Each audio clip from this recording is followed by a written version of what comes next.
The Tatara Suna mystery. When so much remains unexplained, there's little to be objective about. Unless, of course, you restrict yourself to textual criticism. Yeah, well, this is my teacher's area of research. I can't change that. But it's fascinating enough without having to sensationalize it, don't you think?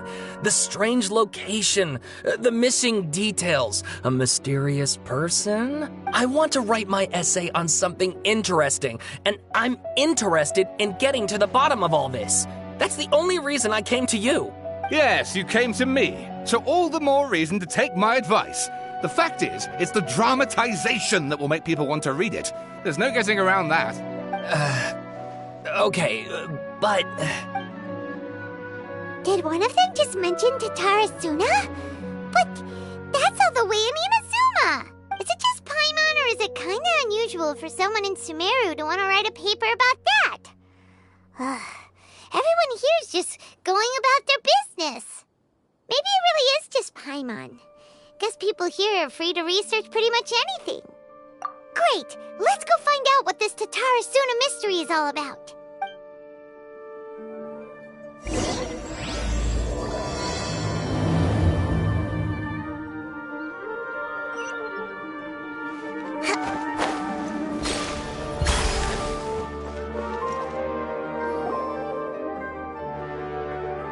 Alright, I guess I'll go with my textual criticism and your editorial direction for the first draft.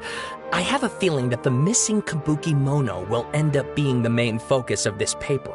Ugh, if only we knew where to find that traveler. From what they say about him, this seems like the kind of thing he'd know about. Oh, you're the traveler, you say? Hey, what's with that face? Don't believe us? No, of course I believe you. Actually, I first heard about your great exploits when I was still in Inazuma. This is my first time coming face to face with you and your mysterious silver-haired companion. I couldn't believe my luck, and out of force of habit, I started, examining the evidence. Sorry.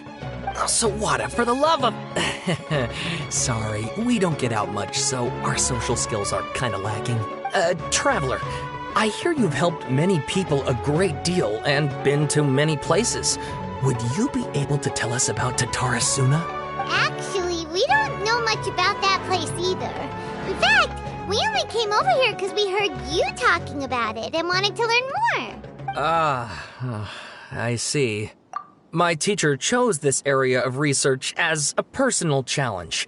He said it's difficult to get into because even Inazumans don't know much about Tatara Suna's past. But who'd have thought that... If you don't mind, I'd love to show you all my outline for the book I'm writing about Tatara Suna. Hold on, Sawada. Don't you think that's a bit of a deep dive for a first read? Well, fair point. In that case, please ease yourselves in gently by taking a look at Akaba's latest essay draft. Let me give you some background. This all started with the discovery of some records in Tatara Suna.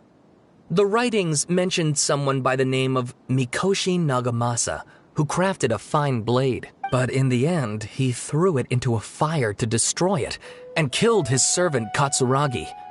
Why? Well, no one knows. Apart from the swordmaker, his servant, and the one who wrote this all down, the records also mention a Kabuki Mono. This seems to be an Inazuman word for an eccentric stranger, someone who dresses funny or acts in an unusual way. That's right. Akaba's teacher has spent quite some time researching these events on the ground. This Kabuki Mono lived in Tatara Suna for a while before disappearing without a trace. And shortly afterwards, as Akaba mentioned, things got pretty ugly. So first this strange person goes missing, then a murder happens? Seems kind of fishy to Paimon. Yes, my thoughts exactly. So I helped out too. I asked everyone I could think of if they knew anything about what happened back then. And wow! Did I get lucky! Stop shouting! This part's important. I just wanted to make it stand out. It just so happens that a friend of mine works at the Government Records Office. He looked into it for me, and I can now confirm that all the aforementioned individuals did, in fact, live in Inazuma over 400 years ago. Even back then, Tatarasuna was already at the center of Inazuma's smelting industry. The man in charge was a government official named Niwa. Curiously enough, it seems like he went missing too. Wait, so there are 2 missing people in this story now? That's right! What's more, Niwa is a name with a lot of history to it. Have you ever heard of the great swordsmith clans of Inazuma? Oh, the swordsmiths? Yeah, like Ishin art and so on? Wow, yes. You really know your stuff. That makes things easier. So, basically, this Niwa was a distant relative of the Kaidahara clan, the last practitioners of Ishin art. Something then seems to have happened in the Kaidahara clan, leading to their downfall. I don't know the details, but taken in light of everything else going on around that time, it makes you wonder whether it's all connected somehow. The Kaidahara clan? Sawada, you left out the biggest detail of all. Oh, yes, of course. How could I forget? Brace your minds, ladies and gents, for they are about to be blown. Or maybe you won't believe your ears. I wouldn't blame you, of course, because in all my years as a writer, this is by far the most. Get to the point, for Pete's sake. According to information acquired by Akaba's teacher, the Kabukimono was not a human, but a puppet. A puppet?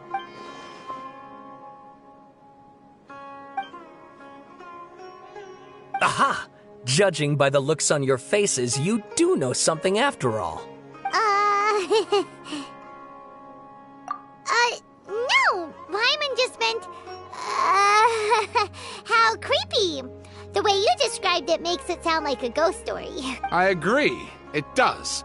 But considering that non-human races in Inazuma are by no means uncommon, spooky events are to be expected. And that's exactly what my book is about. Please, take a look.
Oh, and please read my essay draft as well.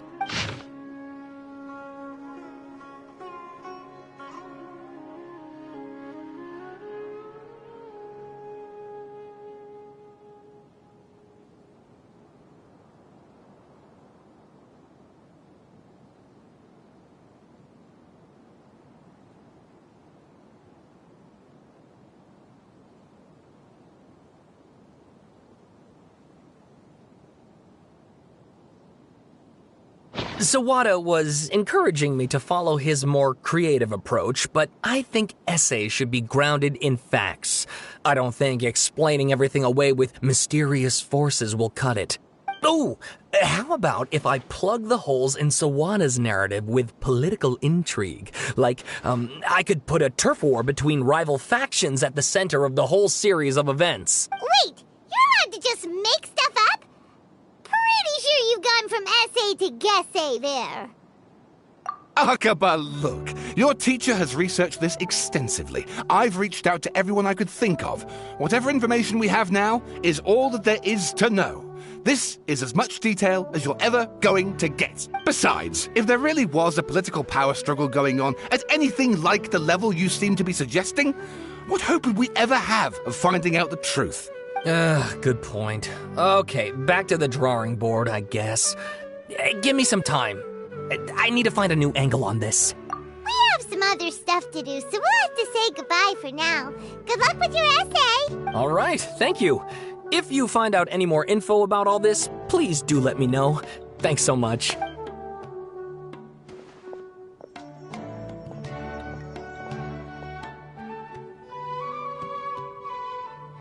Hey, so that thing they were talking about, it has to do with the balladeer, doesn't it? Okay, then even if we did know something about it, we probably couldn't share it with them, huh? After all, we kicked his butt and got him locked up. Information about people like that is usually super confidential, isn't it? If you ask Paimon, Akaba should just pick a different topic. There must be as many essay topics as there are trees in the forest. There's no point in... Ah! Hey, did you see that? He literally just went by, over there. It looked like... the balladeer! No, it can't have been. He got locked up. Oh, quick, let's catch up and see.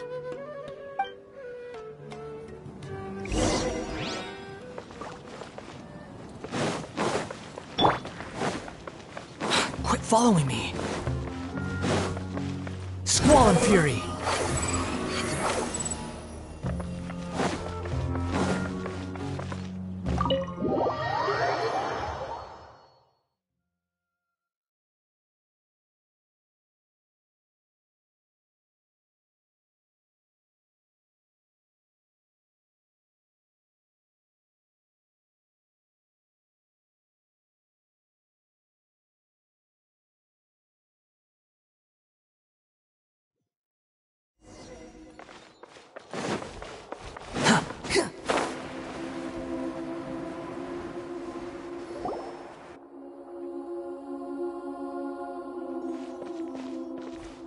Traveler, Paimon, there you are. Nahida! Bad news. We just saw the balladeer strolling around in public. Did he escape or... Ah! It's him!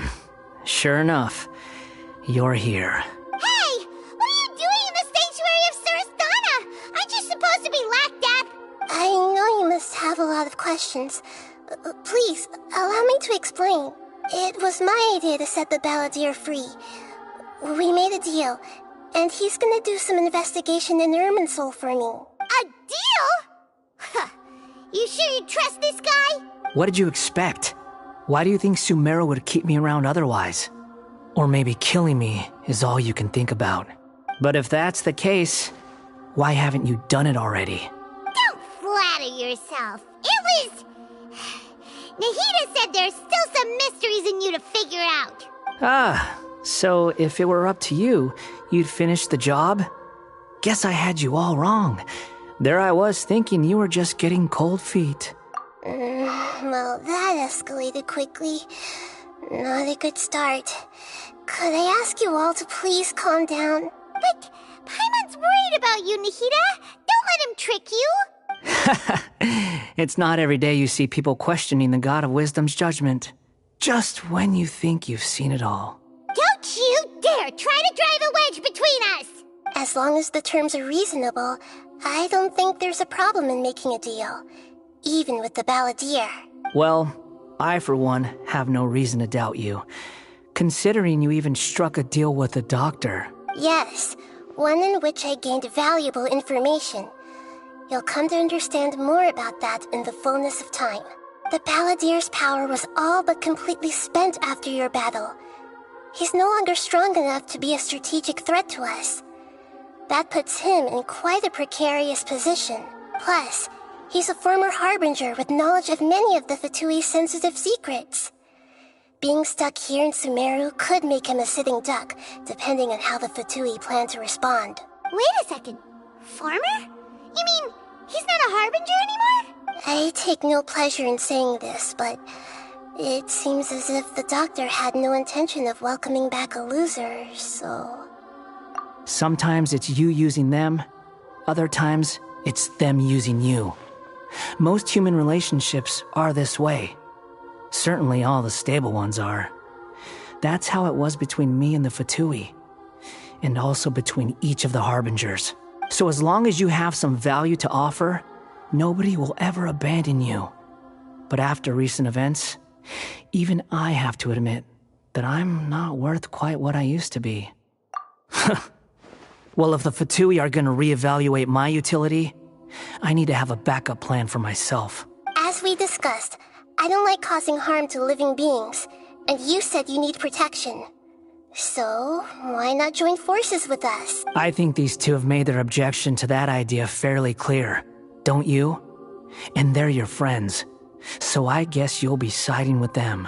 Yeah, obviously! Nahida, don't listen to him!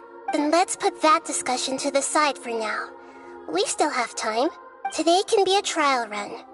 Where we go from here will depend on how well we manage to cooperate today. All right, then I'll do what we agreed. Good. Go now, and keep in touch. Nahida, are you serious about this? Yes. I have my reasons for this decision.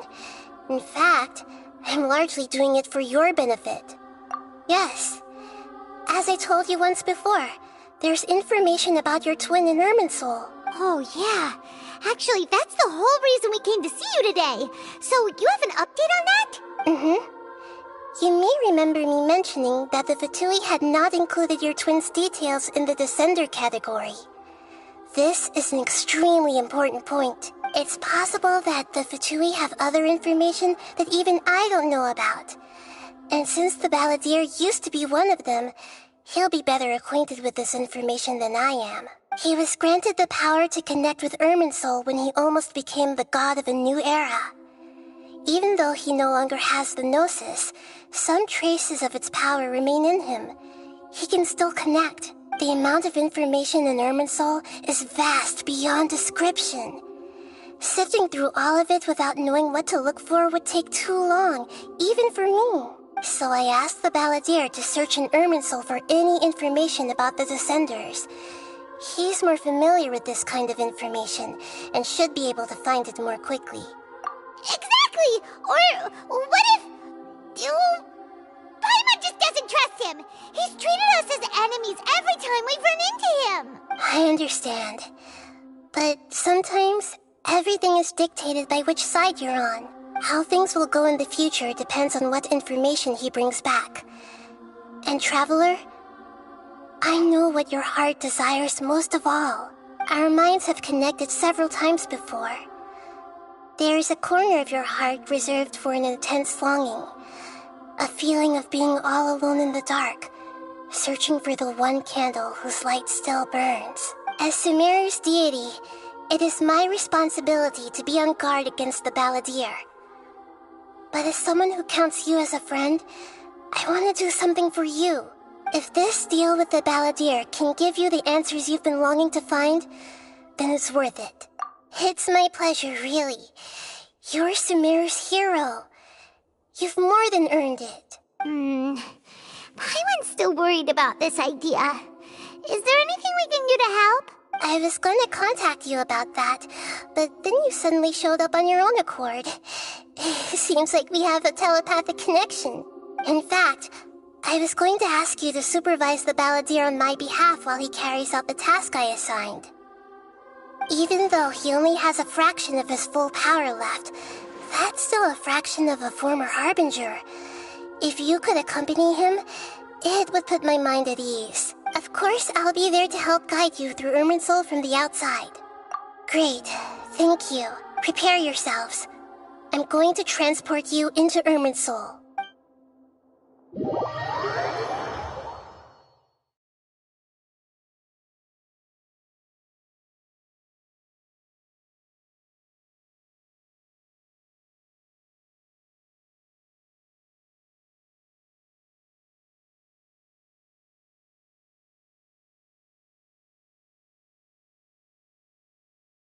Wow, it looks pretty different here compared to last time. The colors are gentler. Guess that must be because Sumeru's at peace now.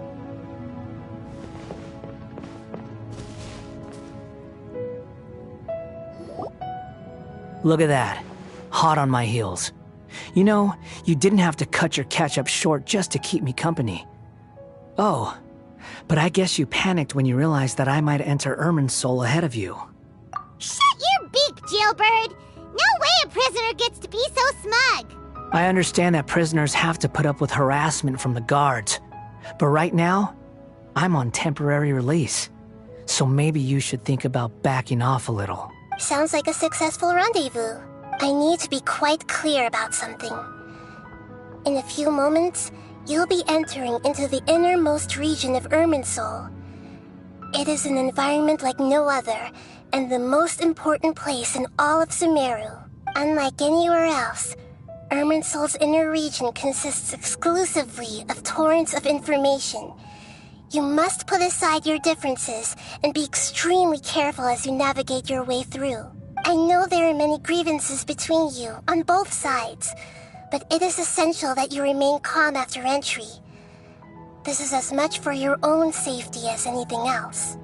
Fine. Let's call it truce. But only until this mission's over. Let's cut each other a little slack, shall we? We are going to be traveling together after all. Per my agreement with Lesser Lord Kusanali, I'll be at the front. It's my job to lead the way and get rid of any obstacles in our path.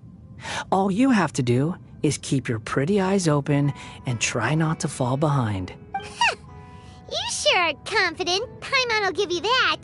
You make it sound like you're even more experienced at adventuring than us. If there are no further objections, I suggest we get going. Or did you need some time to mentally prepare yourselves? Ew! Ugh, the snark on this guy. It's unbearable. We can start now. Irminsul access granted. Initiating connection procedure. Is this a small sapling? Oh, darn it! Come on, let's catch up with him.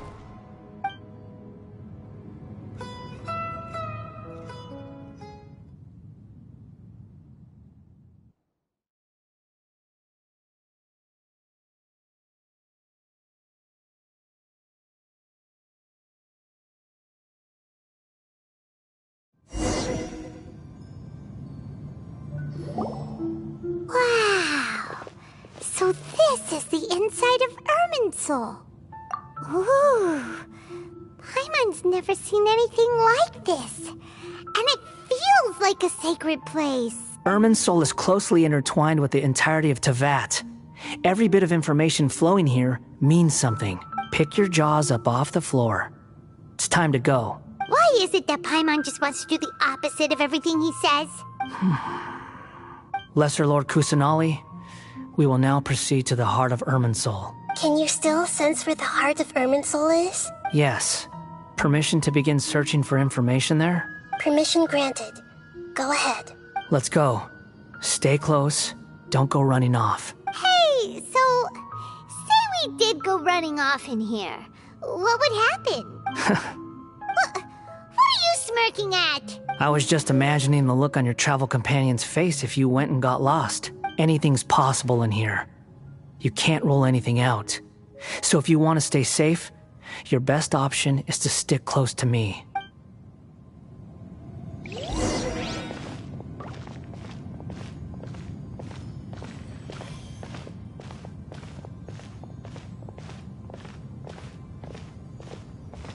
These sapling things have spread out. Those are all packets of information from inside Irminsul. Be careful not to touch them.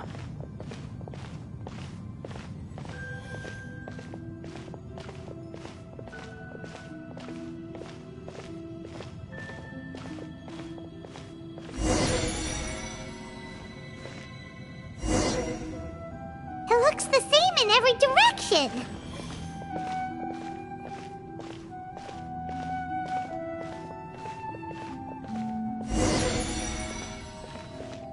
No wonder he mentioned about getting lost. Huh. What do you know? He was actually telling the truth. Is he mocking me again? What is it this time? There's a time and a place to lie, but this definitely isn't it. So why don't you relax your guard a little?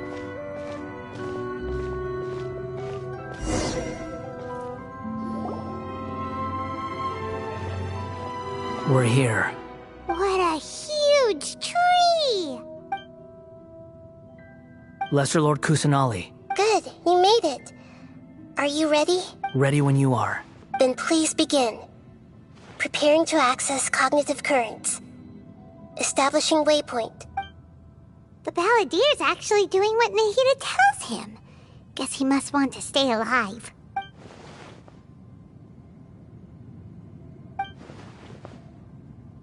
The rest is up to you. If you discover anything at all, make sure to share it with us. Will do. Huh. For once, we're the ones with nothing to do. Traveler, Paimon, would you like to talk? Yes, I've also invited Paimon to join. Huh? What the? We can talk to each other inside our heads? That's part of it. Plus, we're all friends. There's nothing wrong with us talking like this once in a while. Paimon's never tried this before. This is great! So, Paimon's been wanting to ask you something. Don't you think the Balladeer's a bit of a walking contradiction? He's always talking back, but he seems to listen to what you say.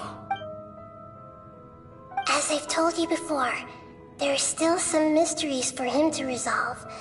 Things that are clear as day to me, but that he has yet to understand. Perhaps today will be the day that he finds some answers. Well done. Smart and attentive as always.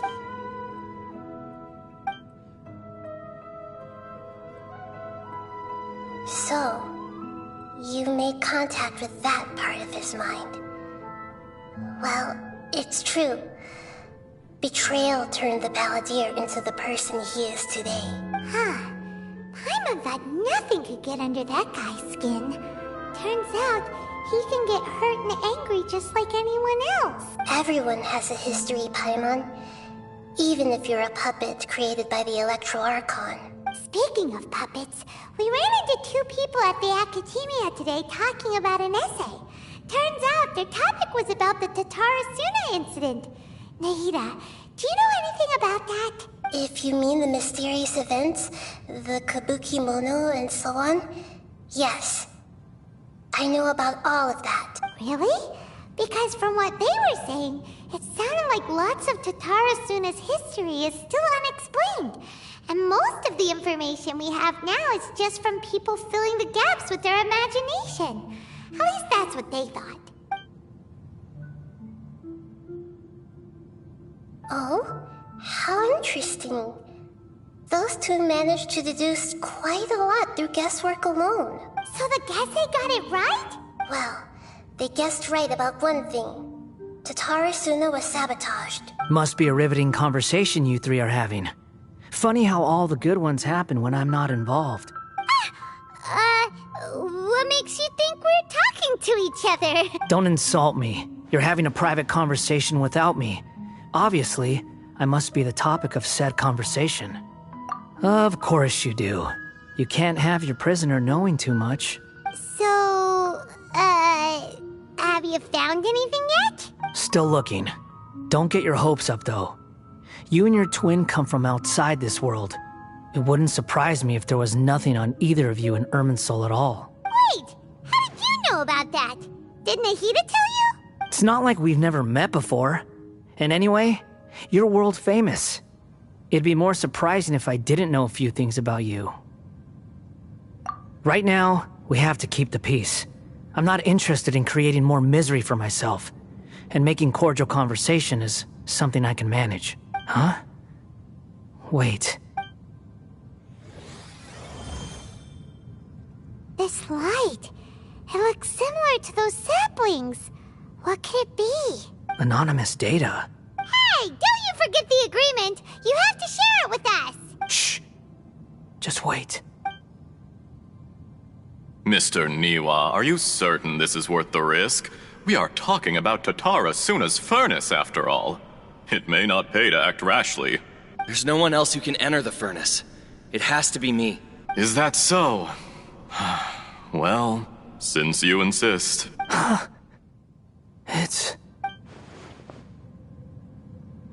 Whoa!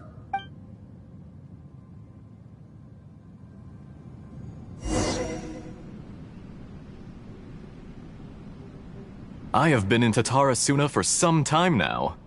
You have shown me great hospitality, as has Mikoshi Nagamasa, and indeed, everyone else, under your leadership, Tatara Suna is a warm, welcoming place. Like a giant village.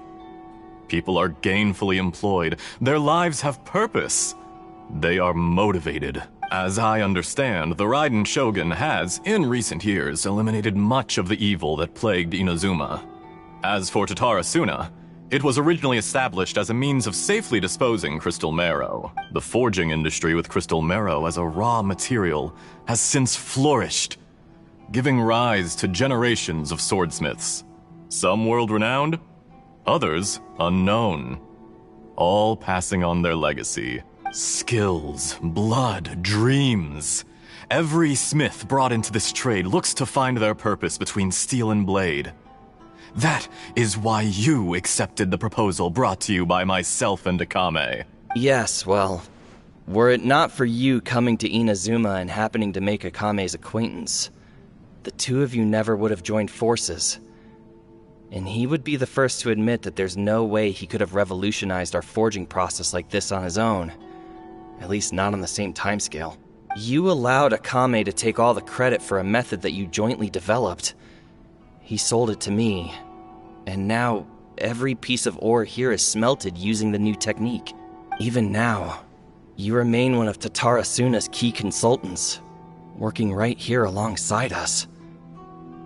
I believe it is you, sir, who are truly responsible for the changes in our manufacturing and forging methods. You flatter me. From the outset, I saw much that was commendable in the forging industry of Inazuma, and it has been my great honor to befriend you all. So you say, Escher. But is this really the truth? My good sir, what do you mean? I tried to resist thinking it was all connected, because I didn't want to speculate, and I didn't want to believe that things could turn out this way. What have we gained from adopting your new technology? Ominous black smoke? Mounting production problems? Worker fatigue and casualties are up and continuing to rise at an alarming rate. And recently, as you well know, someone died because of that strange filth inside the furnace. We've kept the truth from spreading outside, but still, I suspect you understand it better than I do. None of the people who went out to get help have come back. Now, our mutual friend, the Kabuki Mono, is taking the Golden Feather to Narukami Island to seek an audience with Shogun. This is our last hope, but that doesn't faze you, does it, Escher? Nothing does. Otherwise, why would you still be standing there with that smile on your face? I'm just surprised that you finally chose to be so sincere. I'm sure you've been harboring these suspicions for quite some time. Mikoshi Nagamasa may have noticed that there was one common denominator among all these events. Namely you, Escher. But Mr. Mikoshi is more cautious than I. He does things by the book. After all, Nagamasa is the adopted son of Mikoshi Torachiyo, the yokai struck down by the Shogun's own hand. If he truly seeks to redeem his family's honor, an abundance of caution is well advised. You're well informed on the subtleties of his situation for a mechanic all the way from Fontaine. Are you sure you're not a little overqualified? Why, Mr. Niwa, are you suggesting I find a job as a diplomat? Sadly, I am so very attached to my craft. Enough, Escher. I'm here because an evil force is raging inside the furnace. And someone needs to take your new device inside the high-risk zone so we can absorb it and put an end to the problem. I'm in charge here. And I'm about to take some responsibility and head inside. Probably to my death. But what about you? What are you still doing here? Judging from the look in your eyes, you don't seem to trust me. Drop the act! We're past that now. Whoever you are, it looks like your plan to destroy Tatara Suna has worked. I just want to know what you're still doing here. What's left? Don't you have all your answers by now? Honestly, I'm just waiting for the right moment.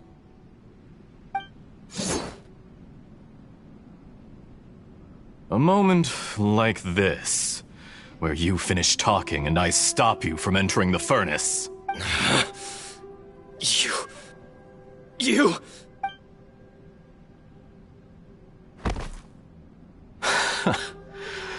You're a little smarter than I initially gave you credit for.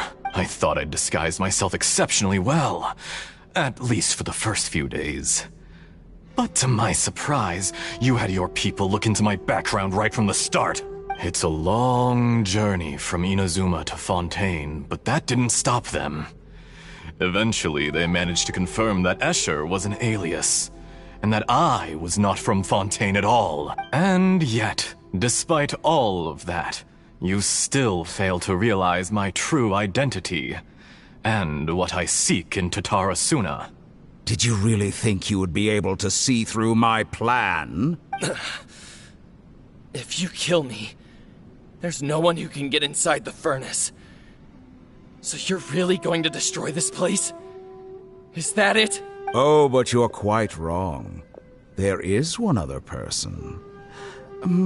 Some may not see him as a person, but you told him yourself. You're not a puppet. You're a human. You're just missing a heart. Whoever you're working for won't get away with this. They'll be found out. But this makes no sense. What are you really trying to accomplish by all this? Why go to all this trouble? It's no trouble at all. Patience is a virtue which I have in abundance. This is all part of a carefully controlled experiment. If you must know, I'm happy to divulge my true identity. I'm a Fatui Harbinger. Call me the Doctor. The Fatui? Who? What do you want? Just to create a minor inconvenience for your nation. That's it? That's why you gave us your cursed technology? Just to let loose the evil energy from the crystal marrow? Look how even the righteous soul is filled with venom when faced with its demise. My device functions precisely as you say. It is the only chance you have of preventing a catastrophe and keeping the truth from the outside world. However, I did not make it with you in mind. It is easier for a person to be possessed by evil spirits when they are filled with hate. So give in to your fury. I want to see what happens when a malevolent heart is placed into an unsuspecting puppet. Make no mistake, even without you, that pure, innocent puppet would only end up being used by someone else instead. What other reason would a human have for befriending one who is not of our kind?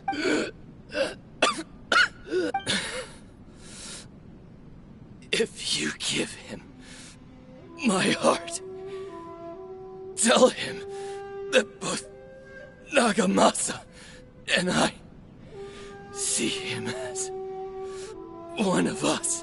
He has nothing to prove to anyone. Because not everyone just wants to use other people. The only ones who think like that are people like you. What a beautiful way to see the world. It almost makes me feel a little guilty. Then out of respect for you, I shall redefine myself. Think of me as a monster or a demon, if you wish. At least this way your death is not a consequence of your own folly turning you into an easy target. You simply lost to something more powerful than you could ever hope to defeat. I say, Mr. Niwa, let's see what happens. Will your puppet friend become a human? No, that will prove quite impossible. Mr. Niwa? Already dead. What a pity.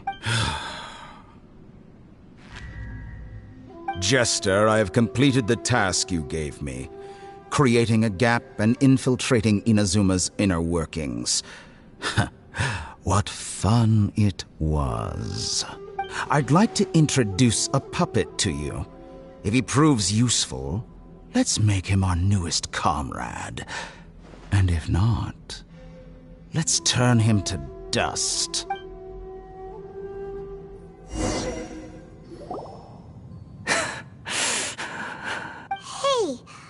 Are you alright? Dottore.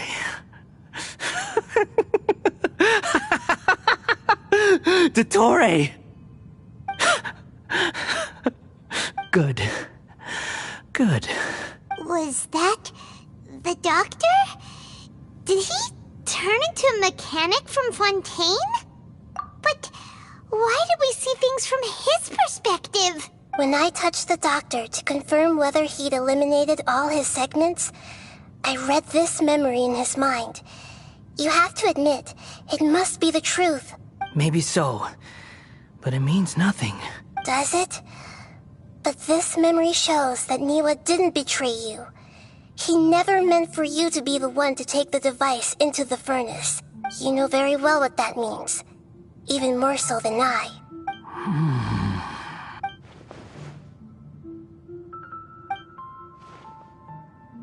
Let's give him some space.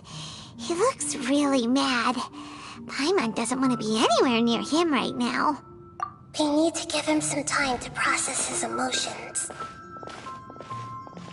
Paimon's still confused about the Tatarasuna incident. So, the doctor was behind it, but why has that gotten him so worked up? Nobody has ever deceived you like that, Paimon. It's natural that you find it difficult to understand. Perhaps he needed to learn this someday. So now you have the complete picture. Katsuragi took the Kabuki Mono to live with the people of Tatarasuna. Later, the doctor showed up, disguised as the mechanic from Fontaine. And that's when the trouble began. It was all a horrific experiment planned by the doctor. Everything he did was just to plant seeds of disaster in Inazuma that would bear fruit in the future. Of all the unwitting participants in the doctor's experiment, the balladeer became the main test subject. After the events you just saw in that memory, the doctor put Niwa's heart into the device and handed it to the balladeer. Then, he instructed him to enter the furnace and absorb all the filth caused by the smelting process. The load was far beyond what he expected, but the balladeer survived. He left the furnace in sheer exhaustion and said to the mechanic, "This device seems to have protected me. What's in it?" The mechanic answered, "Niwa fled this place for fear of punishment, but he left you a gift. He said it's the one thing that you've been looking for." He took it straight from the chest of one of his innocent servants. The mechanic removed the withered heart from the device as he spoke. The balladeer was stunned that such unthinkable cruelty had brought him the thing he'd been longing for his entire life. A heart acquired through cold-blooded murder is a cursed thing, but it had protected him from the filth. He thought Niwa had completely betrayed him, and yet this very betrayal had ensured his survival. Overwhelmed with anger and sorrow, the balladeer threw the heart to the ground and left Tatarasuna without looking back. Holy moly. So the doctor killed an innocent man and pinned everything on the victim? That's terrible.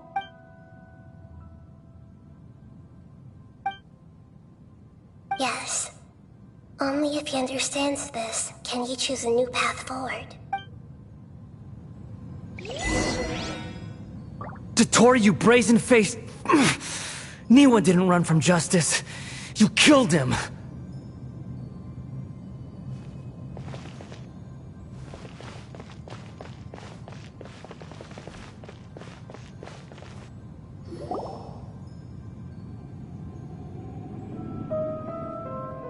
Shall we see how he's doing?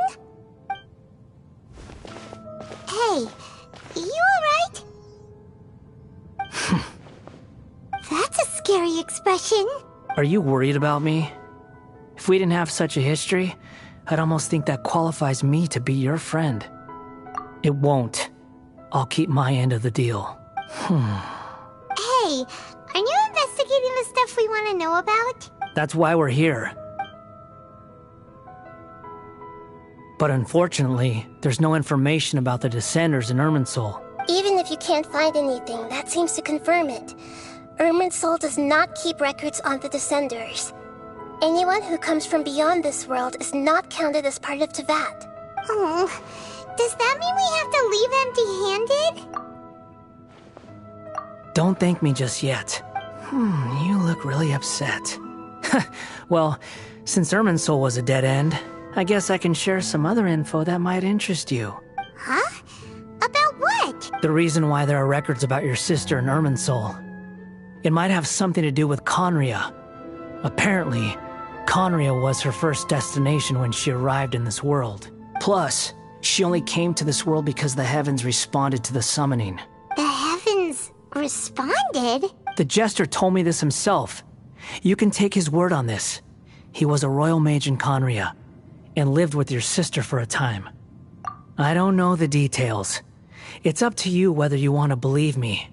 All I can say is, I wouldn't lie to you about this. Did you get all that, Lesser Lord Kusanali? Yes. Astonishing news. Does this info count towards my mission? It wasn't from Irminsul, but was it valuable? Very valuable. Good. In that case, I'll take some time for myself now. Huh? What have you done? Lesser Lord Kusanali was right. My power's all but completely spent. Even if I use all of the divine power left in me, I can't sustain this shield for very long. I shared a secret with you, and now you owe me. So in return, I'd like you to answer a question for me. Give me your hand.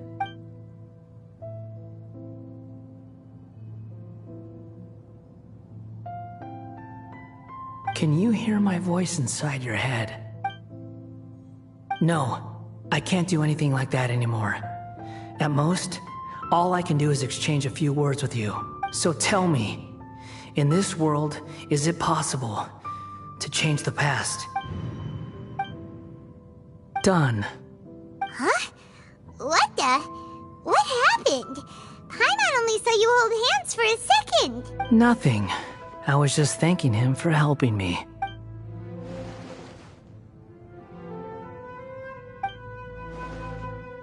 So long. I suggest you get yourselves out of here quickly. Where are you going? Hey, wait up! Didn't you say not to go running off? Fast reaction time. But I don't think we'll be seeing each other again. From this day forth, the names Balladeer and Kabukimono will cease to exist. Those who died in Tatarasuna because of me deserve another chance at life. Hey, Balladeer! Don't do anything stupid! You know, I never did like insects. Hordes of the puny things swarming together can be a real nuisance. And I enjoy nothing more than to stamp them out like the pests they are. But if a colony of harmless ants isn't threatening anyone, I guess they deserve to be left alone. Luckily, everything can be set right. It's time to solve this once and for all. Balladeer! Balladeer! Uh-oh, he disappeared. Come on, we gotta find him somehow.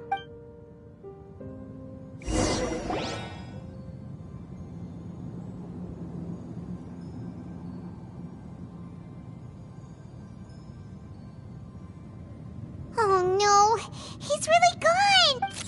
Oh, can you hear me? Nahida! Traveler, Paimon, Balladeer, what happened just now? I was suddenly cut off by some kind of power. It was the Balladeer's fault. He shut you out! I didn't think he'd be capable of something like that with so little power left. Did he keep some of his power hidden when he was defeated? Or did he achieve something beyond his abilities, and it took everything he had? Where the heck did he go? Ugh, it's all our fault. We were supposed to keep an eye on him. Sorry, Nahida. Don't be. It's not your fault.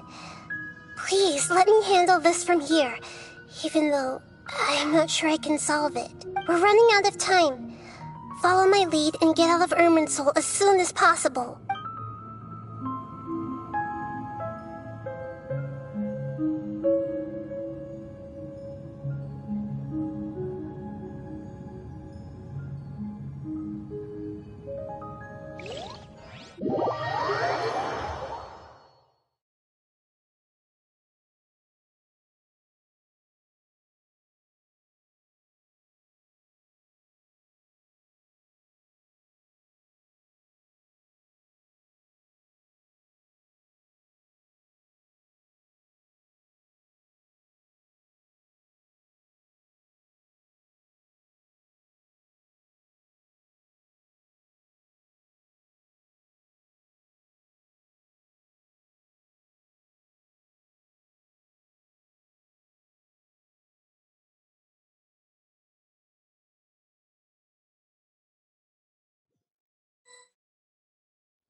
This is an emergency. I'll have to ask you to stay here for now. Everything's arranged, and nobody will disturb you. I'm sorry, but this isn't something I need your help with. Leave this one to me. An emergency? How bad is it? Nahida, will you be okay? Don't worry. If my assessment is correct, though there may be some minor disturbances, it won't lead to a disaster. Please rest and recover your strength here until I say it's safe. Her voice has gone. Paimon can't shake the feeling that something really big has happened. What do you think the Balladeer meant? And why did he suddenly grab onto you before?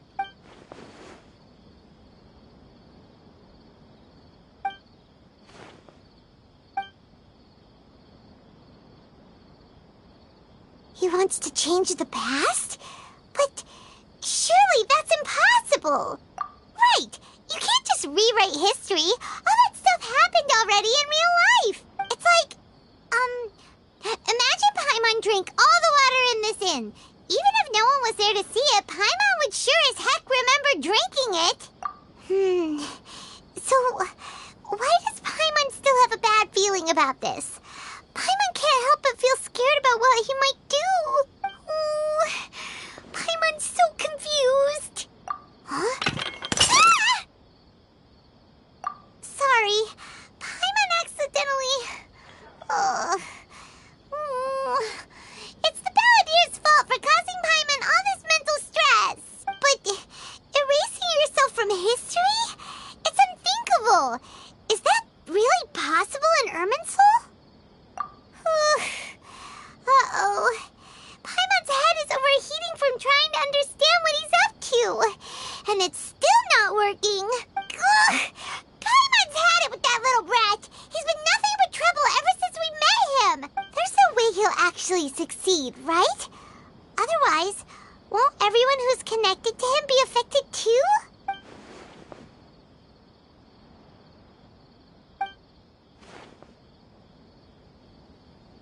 There's nothing we can do about it at this point. Hey, have you got any ideas on what we should do next? Seems like now there's nothing left for us to do but to go to sleep. But Paimon's still so worried. Paimon won't be able to sleep a wink tonight. So, how about, we list all our favorite foods to take our mind off things? Heck, if that doesn't work, Paimon's probably gonna collapse of anxiety here. Alright, Paimon will start. First dish. Munstack grilled fish. Oh, and chicken mushroom skewers. Tea break pancakes, cream stew, sauteed matsutake, and Drayan chili chicken, almond tofu, satisfying salad. Oh, also Adeptus Temptation, golden shrimp balls, triple layered consomme, lotus seed and bird egg soup, and...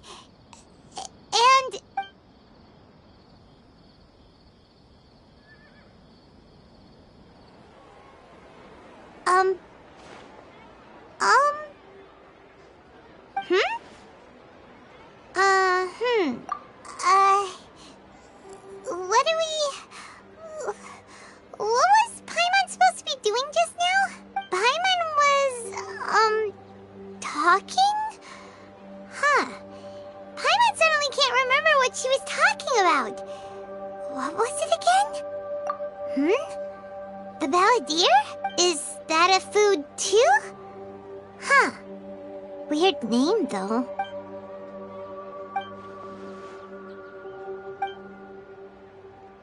What's wrong? Your eyes are like saucers. Was it something Paimon said? So, the Balladeer. Is that someone's name? 'Cause it sounds like a nickname or something. Okay, sure. Where are we going? Huh?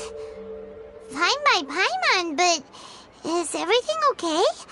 You're acting like this is an emergency.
Ah, it's been a while. Of course. Go ahead. Oh. Now there's a question I wasn't expecting. Very well. I'll tell you what I know once more. The once renowned Raiden Gokuden, comprised of 5 branches. Amenoma, Futsu, Ishin, Hyakume, and Senju. The art of forging practiced by these 5 clans was first taught to them personally by the almighty Shogun. Over time, the 5 branches diverged from one another as generations of bladesmiths honed and perfected their craft until they became 5 distinct traditions. Most of the great swordsmith clans of old have since fallen into decline, and for a long time, only the Amenoma branch kept its art alive. But fortunately, Kaedehara Kazuha recently returned to Inazuma and took up the mantle of the Ishin art. Now, 2 clans remain of the original Gokuden 5. If my memory serves me right, you yourself were present when he forged the Ishin blade. Oh, yeah, we were! Paimon remembers that now. They learned a bit about the decline of the Raiden Gokuden then, too. It seems like such a shame. That, my friends, is a tragic tale indeed. In fact, this was not made known to me for most of my life. All these years, I knew of those great clans' demise, but never the cause. Only recently, when the question was on my mind, did I ask Kaedehara Kazuha about this. He told me that, as we are both heirs to a branch of the Raiden Gokuden, it was right that I should know the truth. There is no harm in telling you, but I must warn you. It is a dark and sorrowful tale. The Raiden Gokuden were the targets of a murderous rampage by a vengeful bladesmith. Vengeful?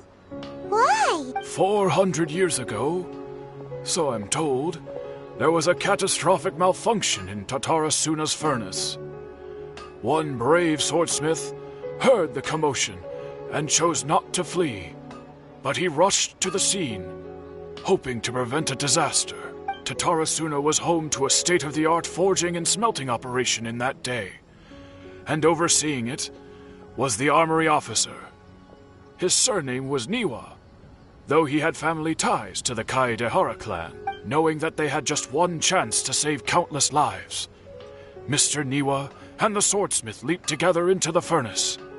The furnace quickly stabilized, but neither of them made it out.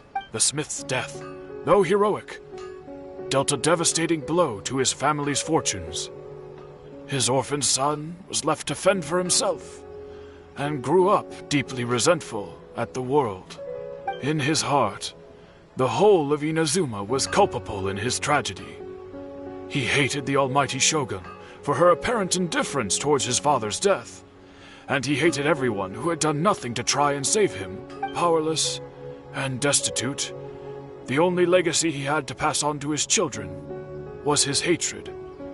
Generation after generation bore this grudge, living in utter misery. Alas, if only the story could have ended there. But 100 years ago, the then head of this family reached the end of his wits.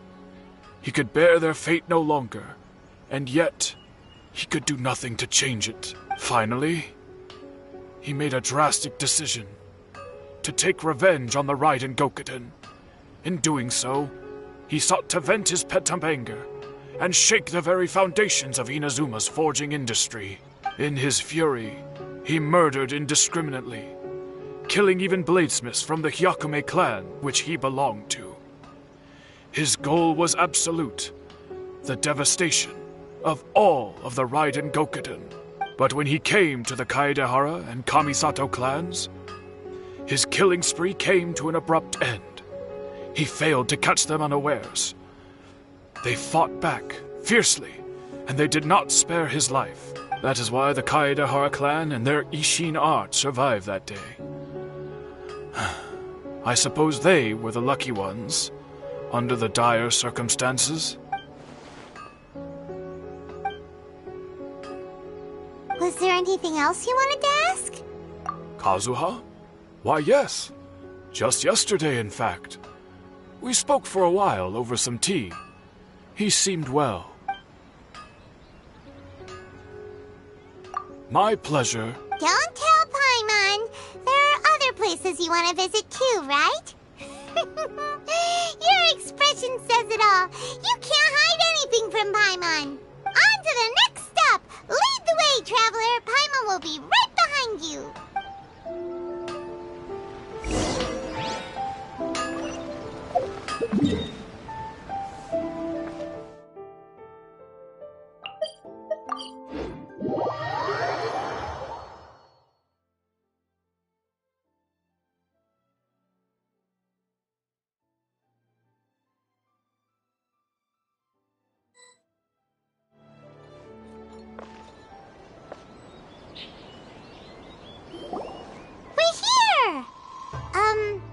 This is the Yashiro Commission's headquarters, so... Traveler, it's been a while. If you're looking for the Commissioner and Miss Kamisato, I'm afraid your timing is unfortunate. They're not here right now. Are they out on business? The Commissioner is out on business, and Miss Kamisato is standing in for some meetings in the Commissioner's place. If it's urgent, you're welcome to wait inside until they get back. What do you think? Shall we go in? If it were anyone else, I couldn't allow it. But seeing as you're so close with the Commissioner and Miss Kamisato, I think it should be okay. We'll be heading in then. Thanks! Hello, dears. Is there something you want to say? Of course, traveler. Yes, I know who you are. Miss Kamisato has told me about you. What would you like to know? Oh, they're both very well indeed. Lately, Miss Kamisato has been rather busy attending all kinds of meetings and occasionally paying visits to some local organizations on the Commissioner's behalf. As for the Commissioner himself, well, you know, busy as ever. That much hasn't changed. Although he does seem to be in a rather good mood these days. So pretty much business as usual in the Yashiro Commission, huh? Very much so.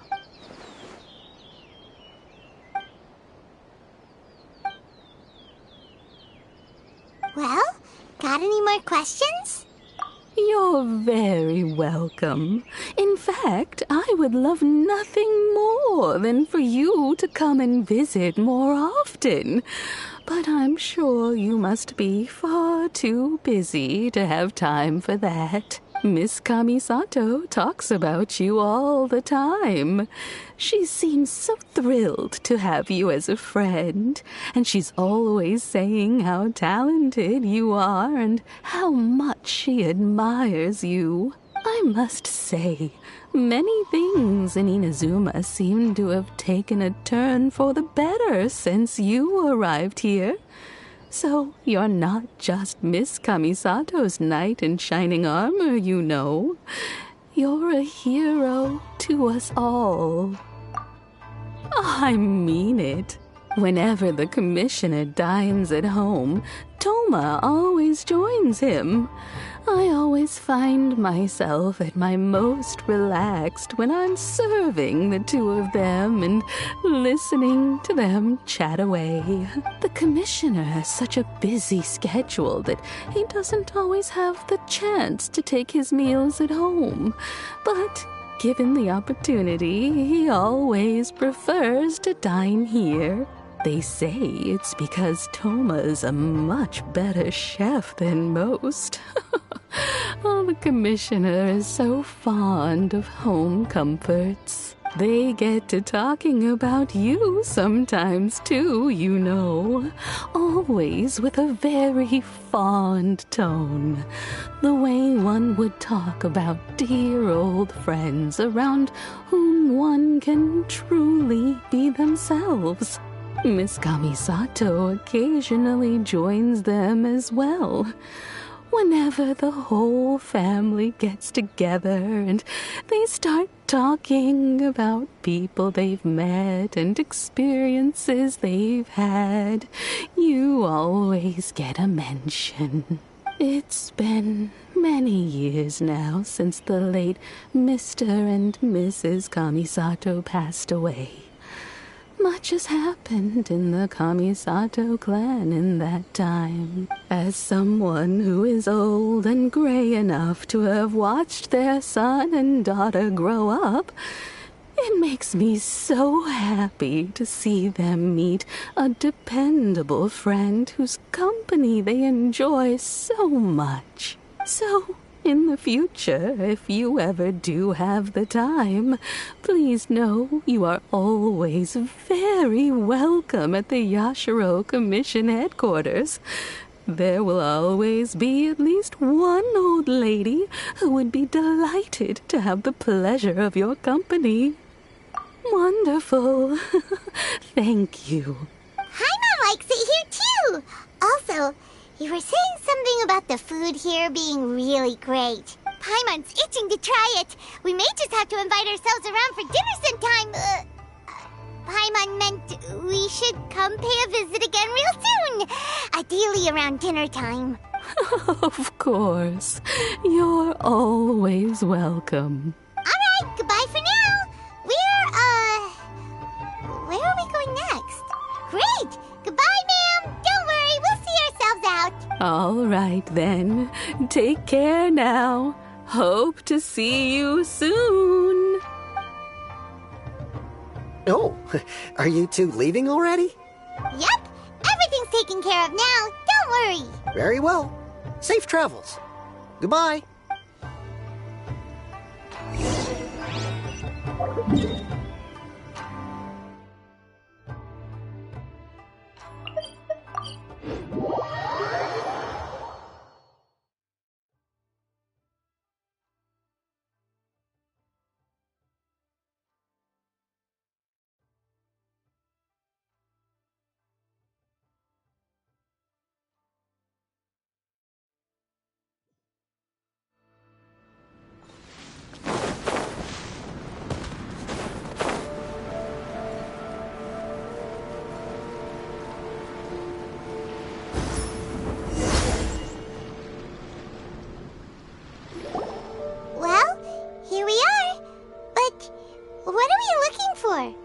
Something or someone?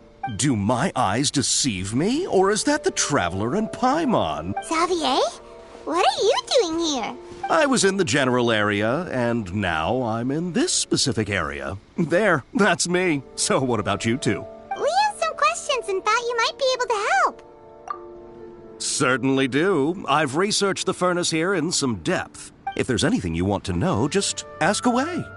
Like the back of my hand. Make no mistake, I have been here a good many times before. Not only that, but I've met people in Inazuma whose families used to live in Tatarasuna years ago. They said it's all true, the history here. Oh, well, it's a long story, don't you know? The tale of Tatarasuna starts a long time ago. I'm told that its history is one of the most foremost forging and smelting operations in the nation, goes back around 1,000 years. Still, the furnace has had a couple of serious maintenance issues along the way. A couple? When exactly? One was just in the last few years, the other was several hundred years ago. A fun fact, I'm not the first Fontaine tech guy to come and work on it either. There was a guy back then too. They say he was a mechanic who consulted on a technology upgrade. It seems like the technological collaboration between our two nations goes back a long way. How about that? Hey! Weren't you gonna ask Xavier something about Tatarasuna? Come on, ask already! Oh, I didn't realize you two were here for a history lesson. Me either. Paimon doesn't know what's gotten into this one today. Feels like we've been preparing for a history exam or something. What brought this on? Did you just wake up today with a sudden burning desire for historical knowledge? Sure, go ahead. A kabuki mono? No, I can't say that I have. I do know the word, Inazuman, for those eccentric types who always go around dressed to the nines. Just the sort of person that I'd like to meet, actually. But sadly, I've never had the pleasure, nor have I come across anything to do with a kabuki mono where Tatara Suna is concerned.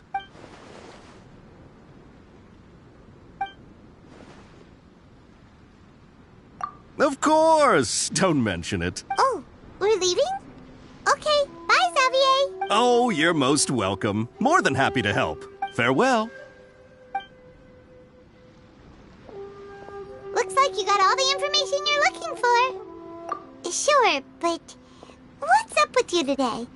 Whatever it is, it seems like it's really troubling you. Keep your smile, Spinal Crocodile. No matter what happens, Paimon will always be there for you. Come on, you gotta keep it together. Why don't you grab something to eat? You can't go facing life's challenges on an empty stomach. All right, let's head off and go meet Nahida.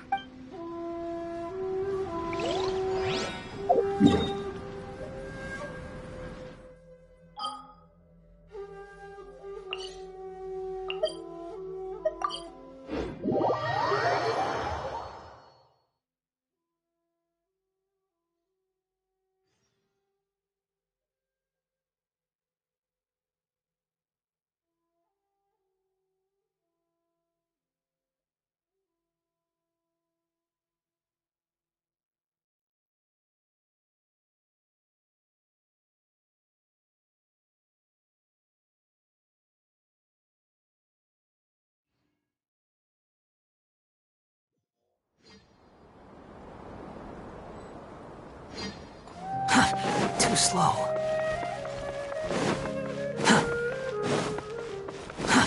Too slow.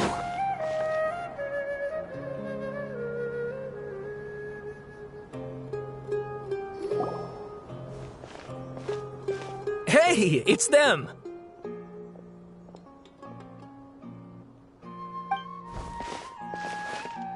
Akaba, Sawada, you're still here?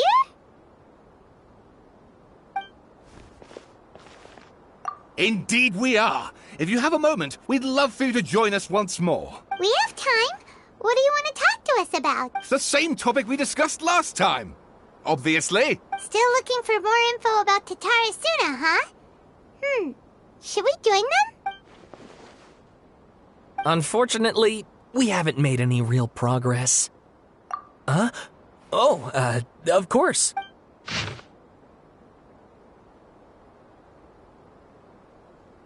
I presume you'll want to read mine.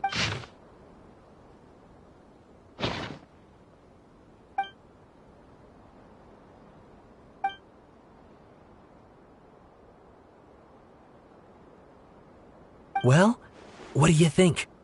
Hey, Traveler. Remember how last time Akaba was saying how he wished he could gather more information about all this? Well, we just got back from Inazuma. So how about we tell them what we learned? What did you find out? Something big? It's a long story. Basically, we have some friends in Inazuma, and... Wow, so many new details. Thank you so much for sharing that with us. Well, well. So it all comes down to one man's desire for revenge. Huh. You heard this from a member of the Amanoma clan, you say? Then I guess it must be true. Ugh. So there's no ghost story here after all. This new information actually lends further credence to my hypothesis.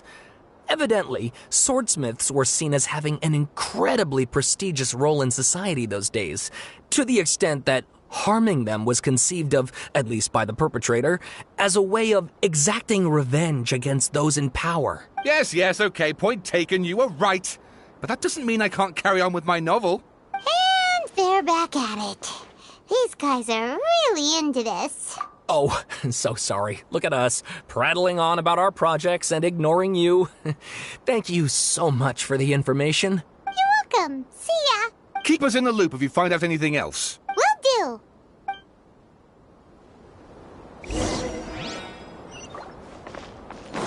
Behold!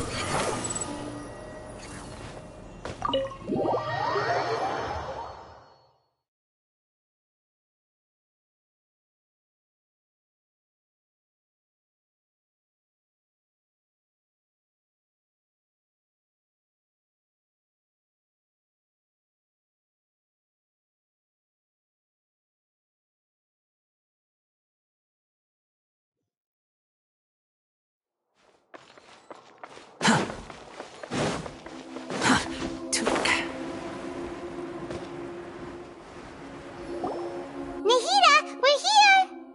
Traveler, Paimon, how have you been? Ugh, where to start? Paimon hasn't had a moment's rest this whole time. That night, we ended up chatting and chatting until suddenly the sun was up. And then he decided he wanted to go to Inazuma. The Balladeer? This sounds like some kind of code name. You look troubled. Is there something you need to tell me?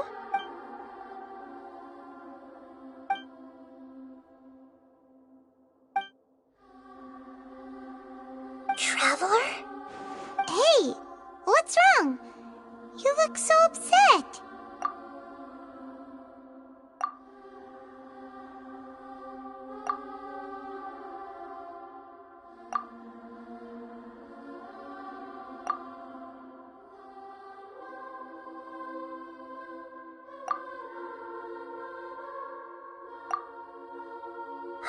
That's quite a story.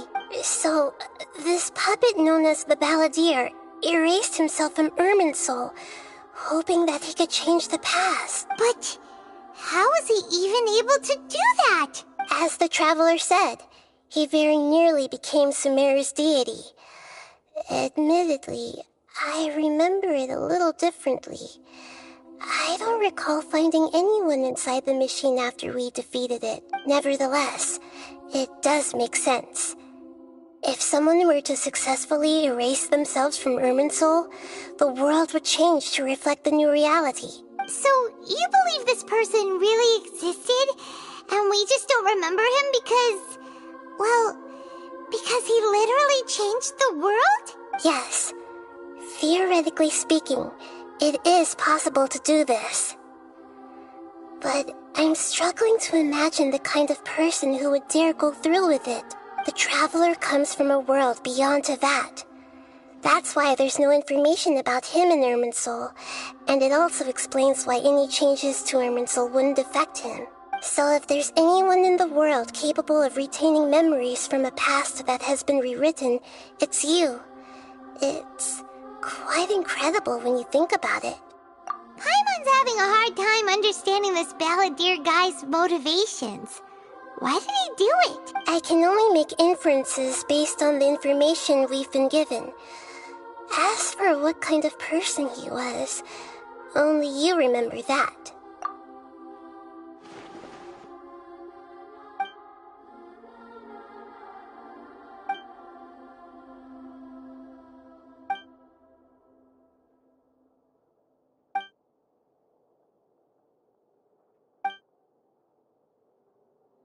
Something else worrying you? Something that you can't share? It couldn't change the fate of the ones who had died, right? Once the Balladeer realized he hadn't been betrayed after all, it must have completely changed his view of the people of Tatarasuna. Now he saw them as friends again. He couldn't keep hating humans after that. And if he thought there was a chance he could save his old friends, it would be hard not to try. The story makes sense. Every part of it. The Balladeer tried to achieve godhood with the doctor's help. He was unsuccessful, but retained the power to connect with Irminsul. That power then enabled him to change what was recorded in Irminsul and erase himself, even though he didn't have much strength left. Yeah, it does make sense, but it still ended in tragedy for his friends. It just feels so hopeless. He gave everything to do this, but it Seems like he got nothing in return.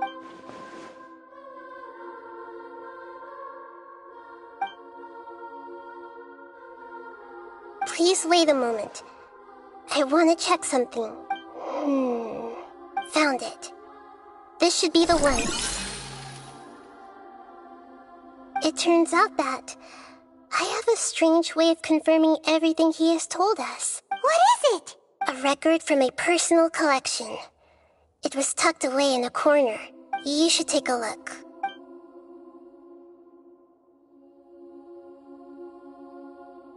Is this a fairy tale? Who wrote it? I authored this record myself. Huh? You wrote a fairy tale that somehow has something to do with the Balladeer? When combined with the traveler's narrative, it's clear that this story is an allegory. Everything in it is a symbol for something else. Hold on. So this record survived from the past? Yes. Any information about the Balladeer or the Kabuki Mono in other records will have been changed. But I wrote this story in a way that means it was left intact. Changing the information in Irminsul changes to that. But Irminsul can't change information that was well hidden in advance. I guess I must have written this story as a backup before the Balladeer entered Irminsul. That's incredible! What a great idea! And sending the traveler into Irminsul with the Balladeer must have been a further precaution. I knew he'd remember everything. This story is abstract enough that it still resonates with the present information recorded in Irminsul. But if we connect all the different pieces together, the true story that emerges is the one he told us. The now erased life of the Balladeer.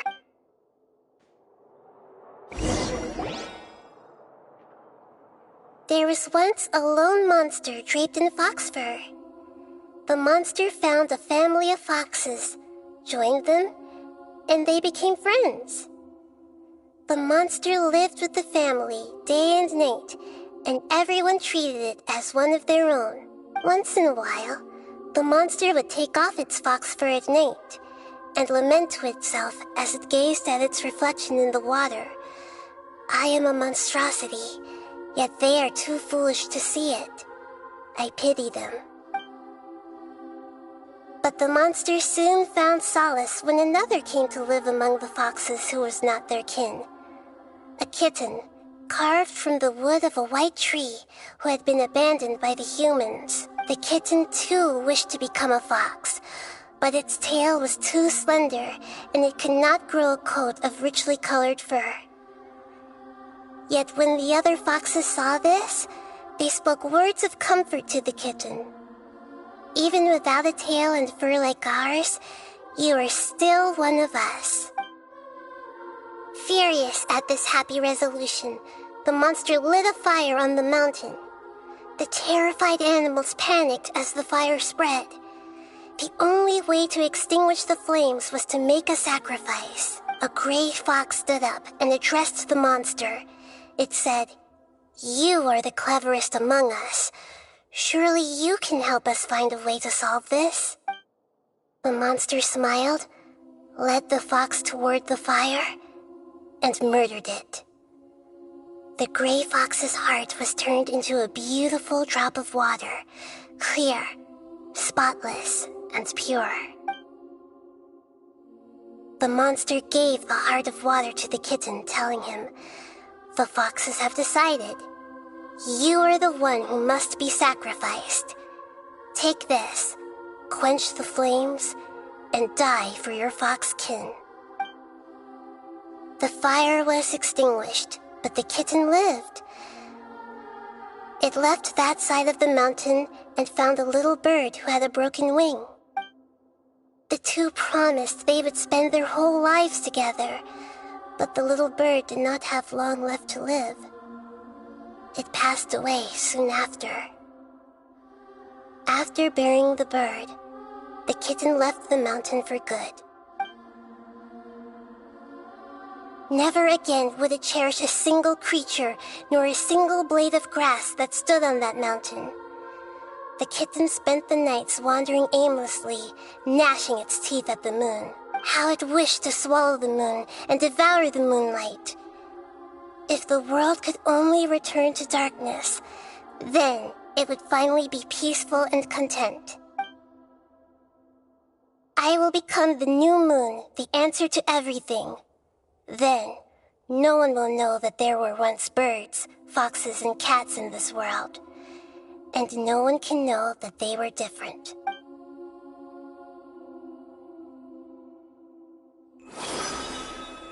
We solved it!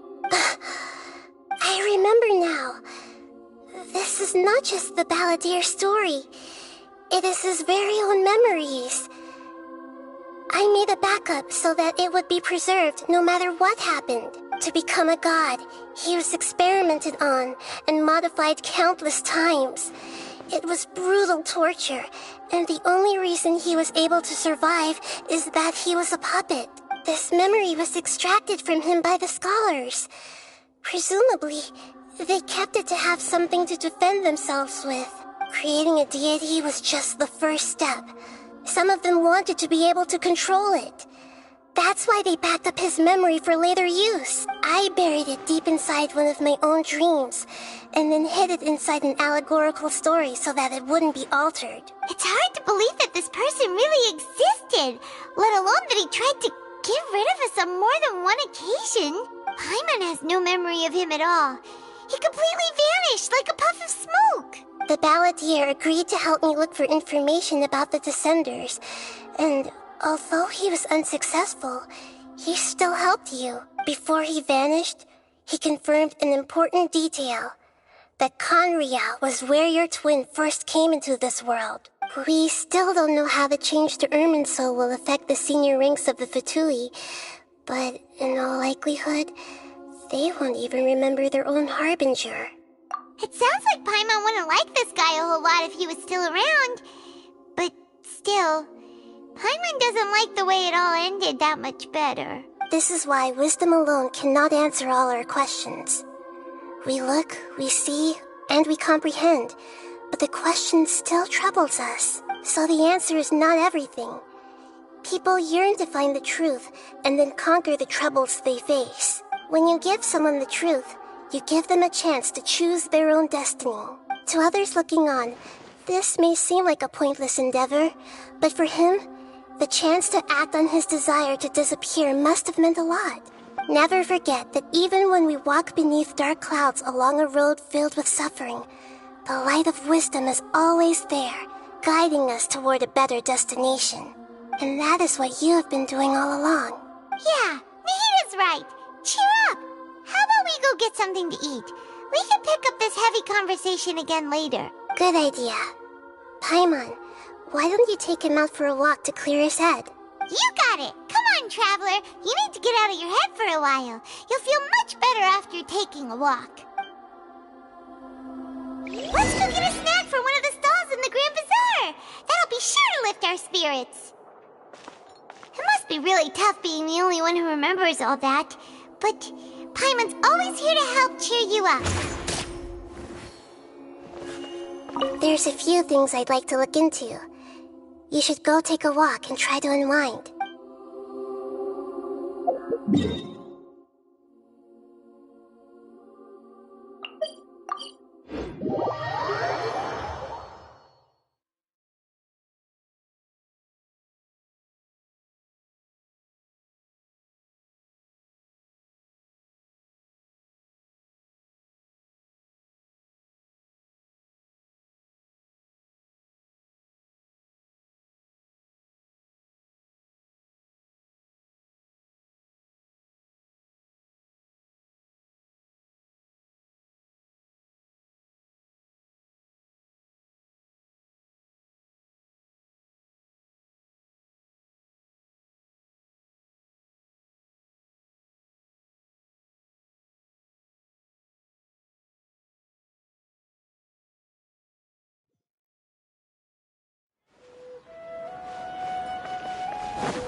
Squall and Fury!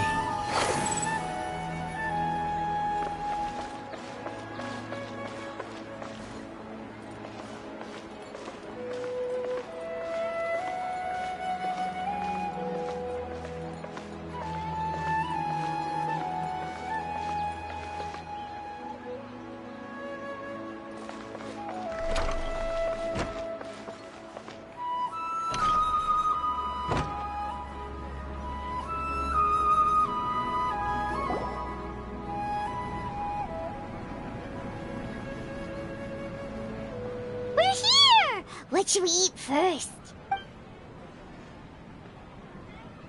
Hey, are you gonna answer or what?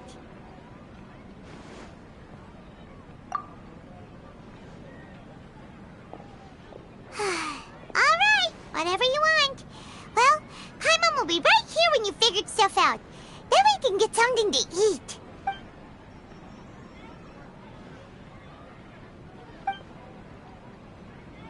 What is it? Have you figured it all out?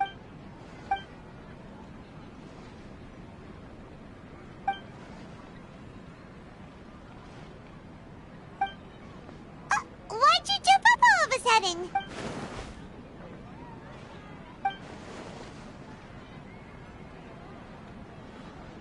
Excuse me, boss. There seems to be a small problem with the last bill. Look, here.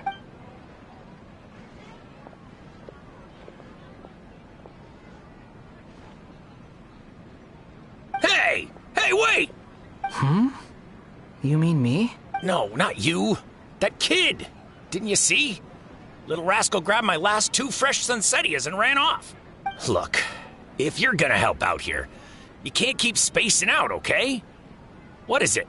The work's too boring for you? Or has the big city got too many distractions? I wasn't paying close enough attention. Sorry, boss. I think you're right. Maybe it's the city. It's so exciting. It can be hard to focus. Who's that guy? You know him or something? He's who? You're a strange one, kiddo. You say you don't want any money for helping out here, and then when I actually give you some work to do, you keep letting yourself get distracted. I don't want to take advantage, so I'm happy to pay you what I'd pay anyone else. But if you keep acting like this, pretty soon I won't be able to afford to. No, please. I mean it. You don't need to pay me anything. I'm just so thankful you agreed to take on an outsider like me. You're welcome, I guess. But I got bigger things to worry about. Look, we're all out of Sunsettias, and I promised the lady down the street I'd deliver a fruit bowl this evening. Leave it to me. I'll find some more. Just a moment. I'll be right back. Stop. I'm gonna level with you, kiddo. I've never met a worker who said they didn't want a wage before. And at first, I got greedy. Couldn't believe my luck. But I figured you'd start asking for something in return eventually. You don't want money. You don't take days off. And in your free time, all I see you do is wander around, taking in the sights. Are you a drifter or something? That's right, I am. We can talk more about that later. First, let me get those fruits you needed. Sunsettias, was it? I'll be right back. Hey, what do we do now? Okay, stay out of sight. Don't let him see you.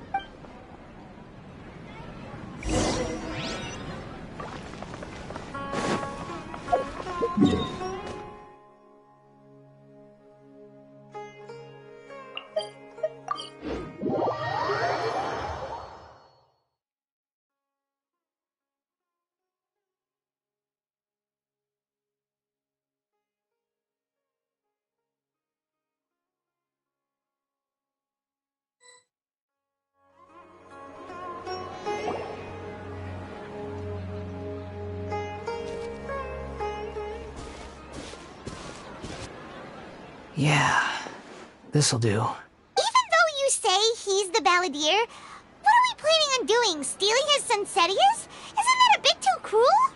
Oh, all right. This should be enough. Guess I should wash them before I take them back. Huh? You two over there. Is there something I can help you with? He spotted us! You've been following me all the way from the city. I'd have to be blind not to notice. Have we met before? No, we haven't met. But you know me? I have no recollection. Are you absolutely sure? Sorry, but I just can't take your word for it. A puppet? What makes you think that? Huh? You were right! The look on his face! I guess you do know me after all. That is not something I share with a lot of people. Look, I'm just a wanderer. But seeing as you've gone through all this trouble to track me down, I'm sure whatever it is must be important. Okay, But please let me deliver these goods to my boss first. Are you really working for that guy? He said you don't want any more for it. Is that true? Yes, I ran into him out in the wilderness during a storm, and he let me take shelter in his cart. In return, I said I'd be his helper for a while. That's oddly nice of you. Let me take these back. Then I'll come with you, okay? Then let's return to the city.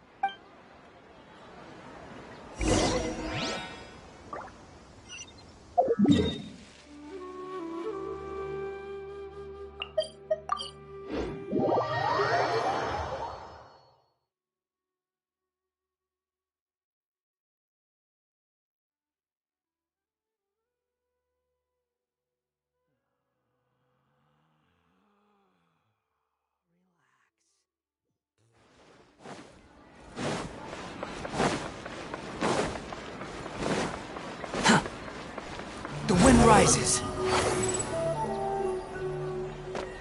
Quit following me.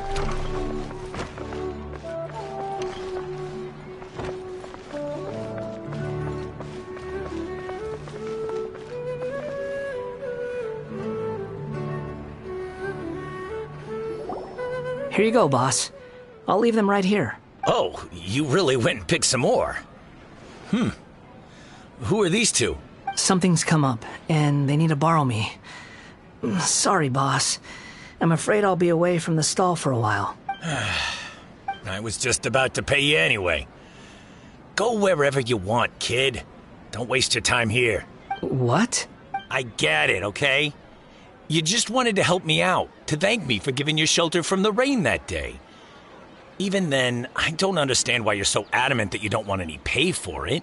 But look, it was pouring down, and there you were, sauntering along without a care in the world, like you had nowhere to be and didn't even care that it was raining. Imagine you were me for a second. It's a little weird, right?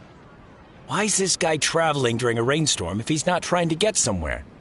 And why is he taking a shortcut through the open country if he's not even in a hurry? But anyway, taking you in didn't put me out even slightly.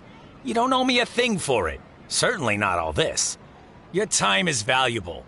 You know, you should go live your life. But I don't...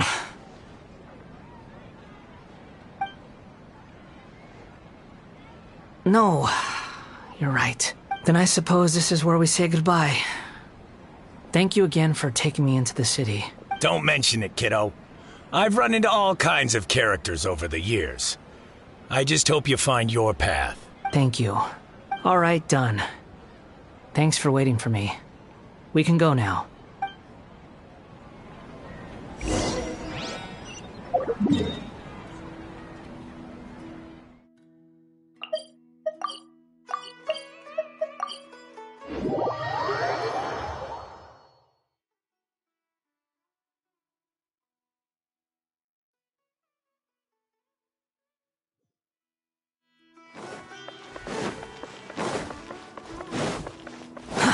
Too slow.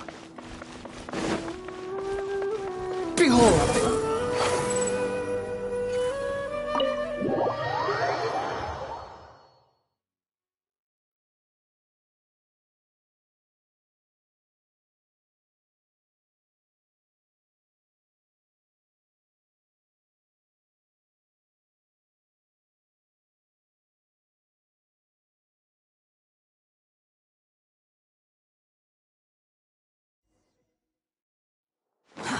Too slow.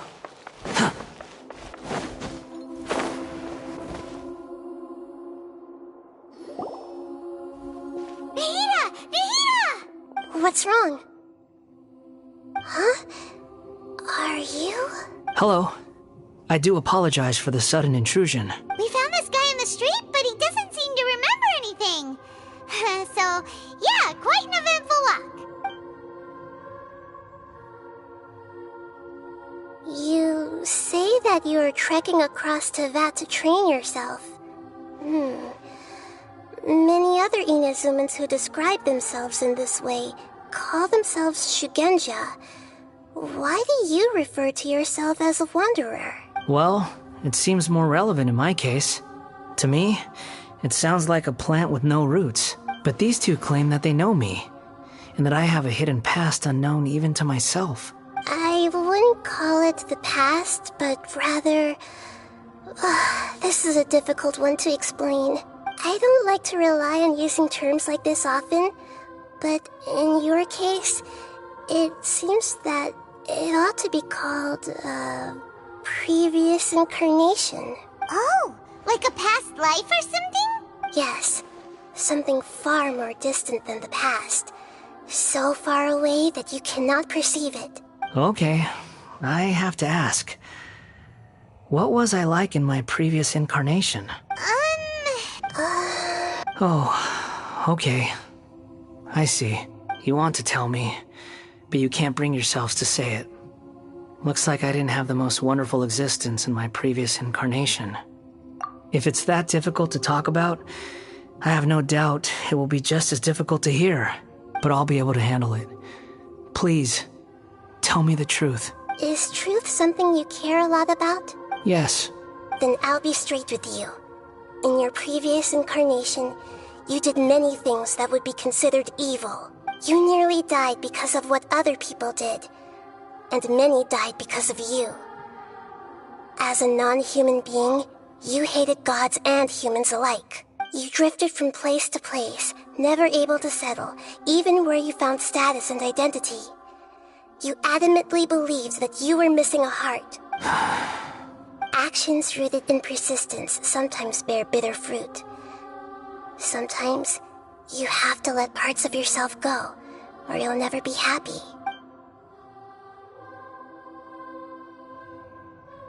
I gave everything I had, but it barely changed history at all. In terms of the outcome alone, that's true. I don't think I can judge everything I've heard purely in terms of right and wrong. Each choice a person makes belongs to a specific place and time, a chain of cause and effect, a cycle of karma and consequence. That is the nature of truth. If one thing is right, its opposite must be wrong. And yet, dichotomies like this are not enough to explain the world in all of its complexity. It seems like my previous incarnation wasn't the most likable individual. We're not trying to hurt your feelings or anything, but yeah, we weren't your biggest fans.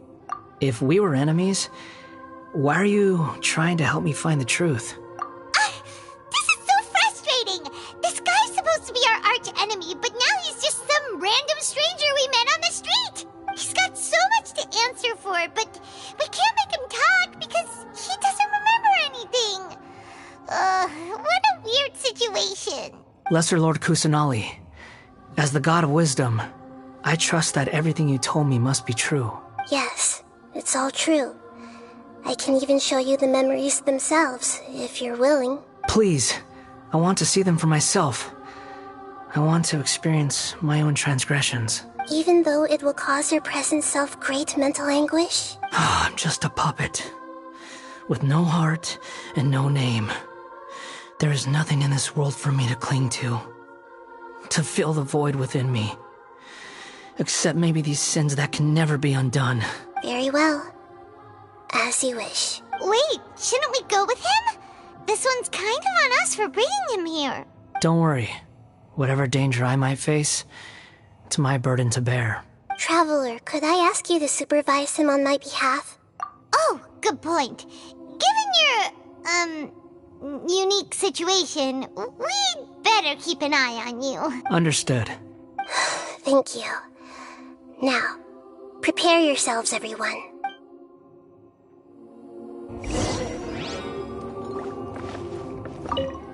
No matter what lies ahead, I'll face it. Whatever it takes. I'm just sorry that you have to join me for the whole thing. It's time to get ready.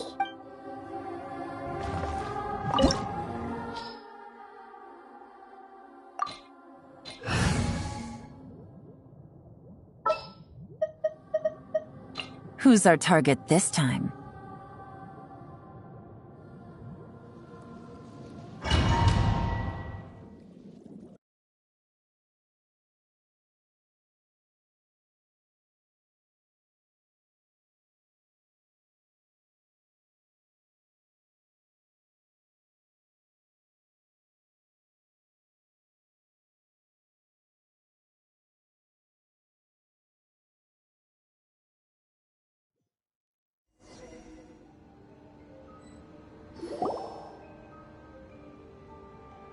This looks like Inazuma. Right now, you're in a dream I created using information extracted from your memories. These memories will show you the raw truth. But be aware that enemies may react just like in the real world. Please be careful. Sounds like an immersive experience. It's a good thing we came along. You don't need to do this for me. I don't deserve your protection. We never give up halfway. Well, we had to once, but that was your doing. All right. Thanks. Wanderer, this is the Shake Pavilion. In your Balladeer incarnation, this is where the Electro Archon placed you after your creation. You had a great many memories here. Is that because this is kind of like his birthplace? You could say that, in a sense. You'll see why shortly. I hear footsteps. This place is huge. I can't believe the landslide didn't fill it in. I wonder who built it. The Crystal Marrow Miners? No, there's no way. Look at this exquisite construction work, and so well preserved, too. No mining crew would be capable of this. There's someone passed out on the ground. Who are you? You're awake. What happened? How'd you get stuck here? Are you injured? Not a scratch. And these fine clothes. Who are you? This man is Katsuragi, deputy to Torichiyo's adopted son, Mikoshi Nagamasa. He found the Balladeer in Shake Pavilion and took him back to Tatarasuna. And the rest is history. Well, it used to be. In the original version of events, Katsuragi was ultimately killed by Nagamasa. Let me get you out of here. Our people are nearby. Hang in there. During the Tatarasuna incident, Niwa was murdered by the doctor disguised as a mechanic. The Balladeer, then known as the Kabukimono, disappeared not long after. As the second in command at Tatarasuna, responsibility for what had happened fell to Mikoshi Nagamasa. But Katsuragi had sworn lifelong loyalty to Nagamasa after the latter had once saved his life. At Katsuragi's insistence, Nagamasa killed him to put an end to the Tatarasuna incident. Katsuragi seems like he was a good guy. He looks like a warrior, but he has a kind face. Why couldn't he live a long and happy life?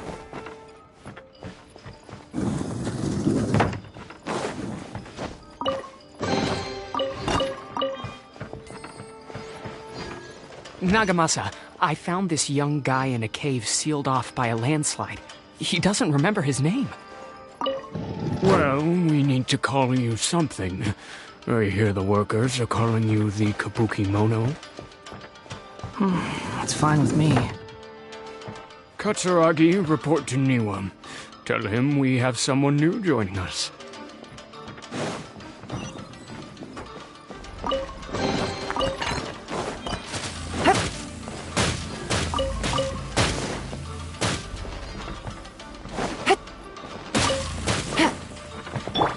Hold the line!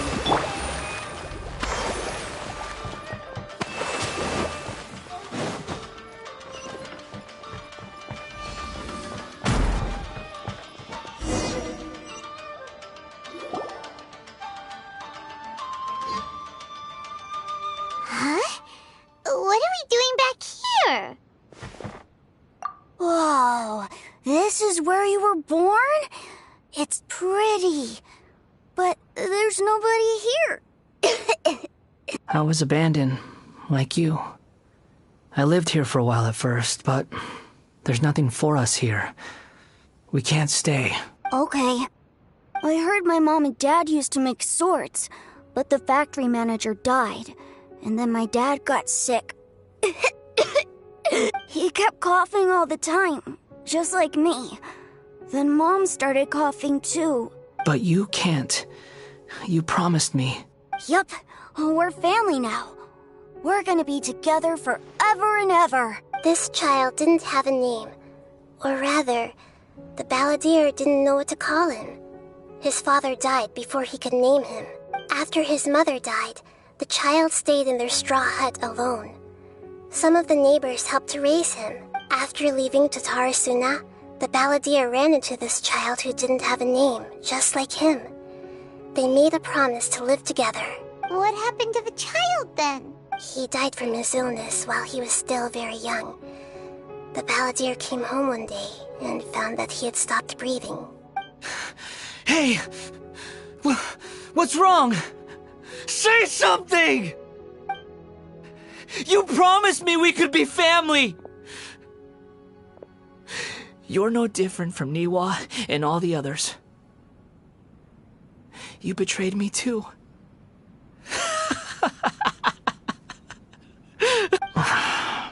The voices have gone. It looks like the memory ends here. Let's keep going.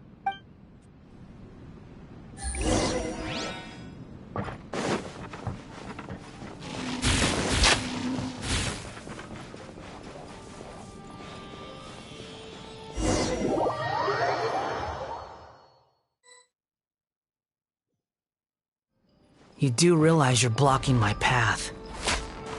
I come not to obstruct you. I've been waiting. What you are truly is a weapon. One that could be wielded with an iron will. Or you could continue to drift aimlessly. Are you trying to win me over? Long-fated rebellion has begun. Why not take your place at the banquet and join those who shall feast? My work finished. Fall in! I see through you!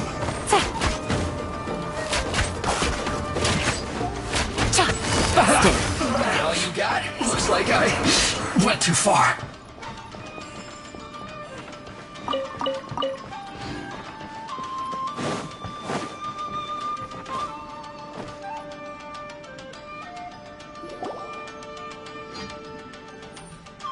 This place is dark. Paimon knows this place. It's the Delusion Factory in Inazuma.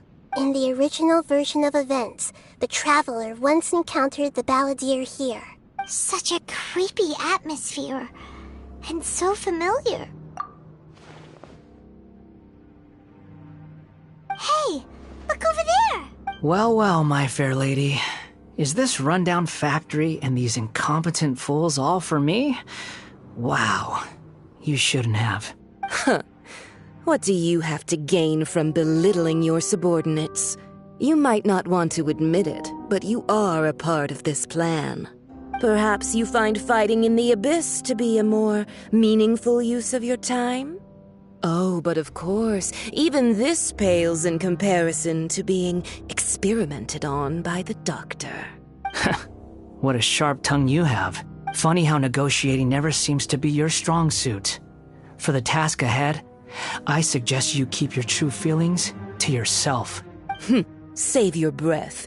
I know what I have to do. I'm sure you think so, but I still think you need to hear it. Don't start thinking you're invincible.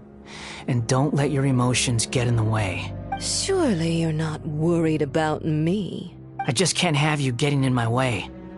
You and Child never failed to find ways to complicate things. I'm merely lighting a little fire in this chaotic nation.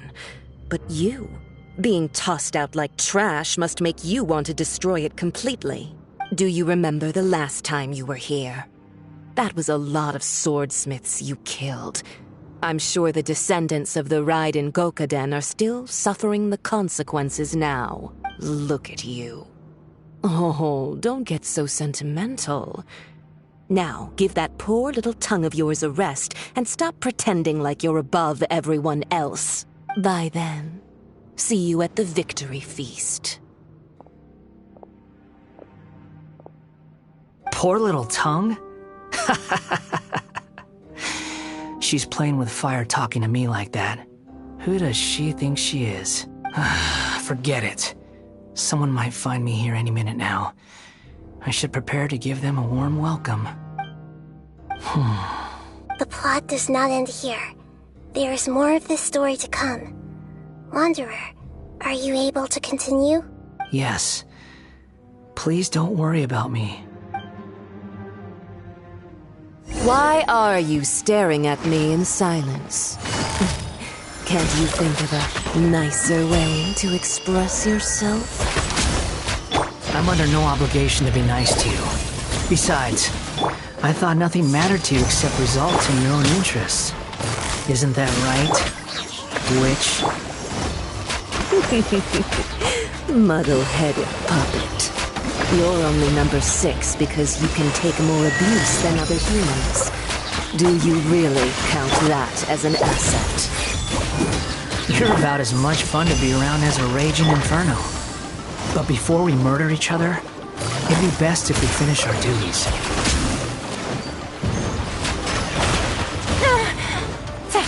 Let's move out. Allow me! Got you! Here comes the catch. Quietly now.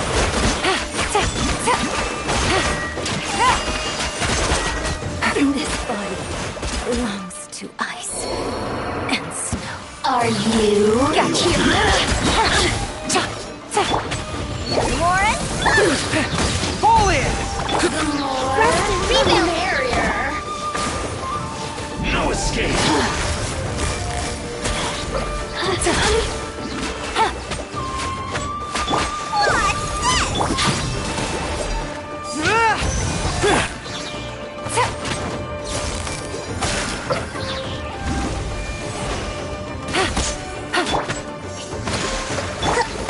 Charge! Lauren? Quietly now. Can't run from death.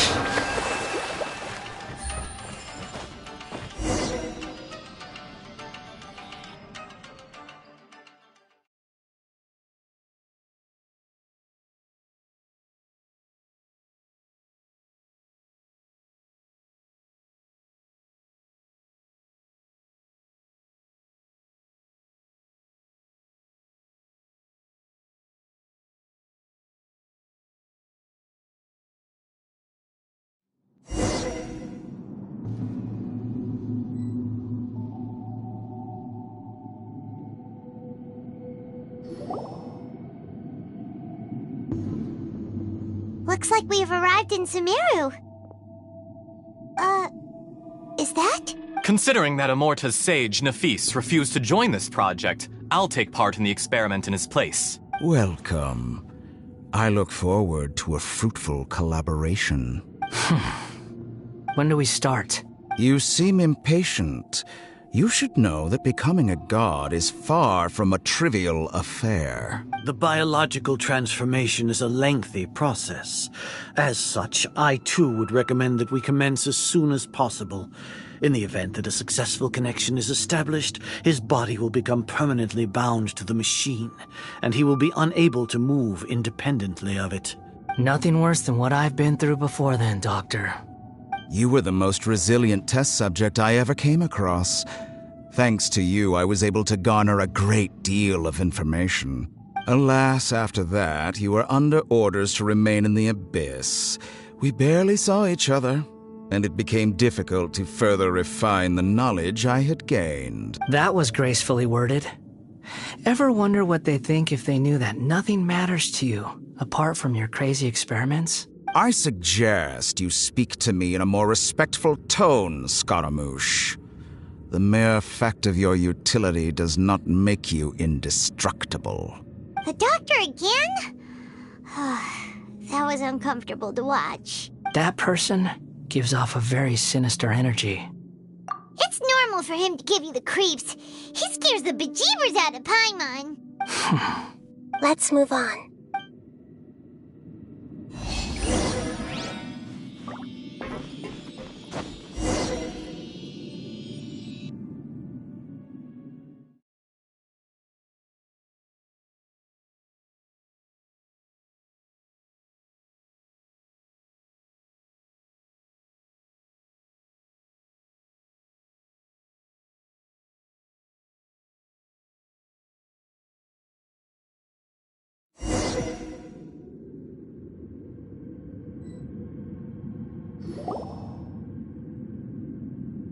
You're a god. Do you think I'm evil? If you accept that he is you, just as you are you, then yes, you are evil. In your eyes, are there any differences between humans and puppets? Do you think there are any differences between your present self and your previous and future incarnations? If not, then what are the differences between humans and puppets? Whoever has tasted the joys and sorrows of life in the human realm is human. Whoever has loved and lost, cried with grief, howled with rage at the tragedy of death that eclipses the miracle of life, they are human too. I've seen enough of my past. If possible, I'd like to reclaim the sins that are mine to bear. No matter the consequences, I won't run from blame or punishment. Whatever I am due, let it come to pass. Can you return my memories to me? Huh? But won't that mean you'll lose your current identity? I've always believed that human lives follow a set of rules, with each person being a collection of past experiences. As a puppet living in a human world, my life is subject to the same rules. Regaining your memories means reverting completely to your previous incarnation. All the emotions that you discarded will return to you.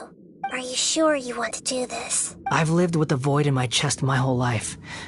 My creator didn't need me. And ever since I awoke, I've just drifted from one place to the next. But then I met you.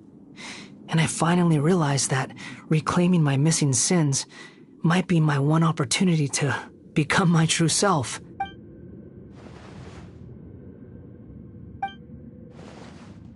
I've always felt I have an innate tendency to yearn for something more, in a way that goes deeper than for most people.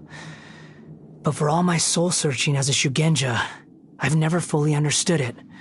Looking at it now, it seems that I brought this curse upon myself. So I beg you, grant me this opportunity to gain a purpose, to change my destiny, and end my wandering. Very well. Since your mind is made up, I will return to you that which is yours.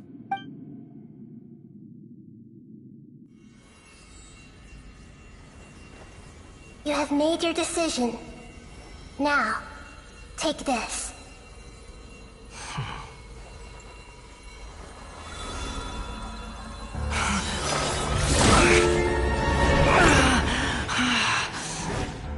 Set him free. A puppet? What's he doing here? You're a human as far as I'm concerned. Everyone's here. Wonderful. What a fine blade. Nagamasa will be thrilled. This is my...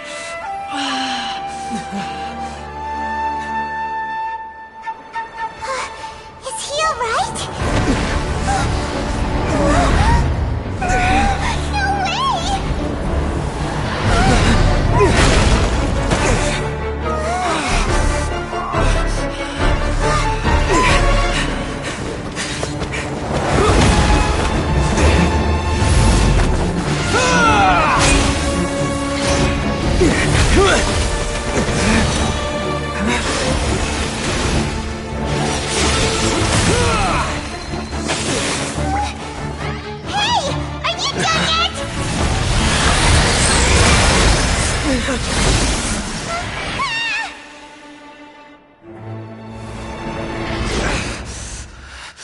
All worthless dross will be purged. That's why this won't be the end.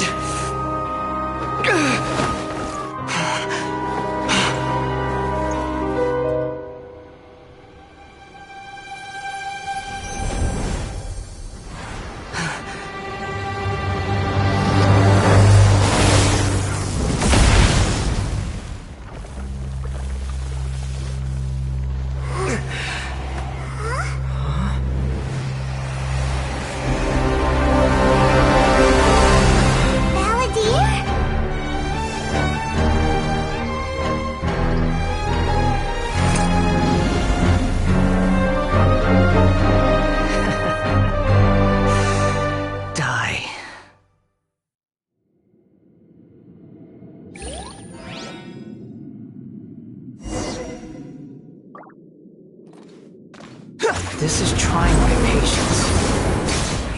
Have you got all your memories back now?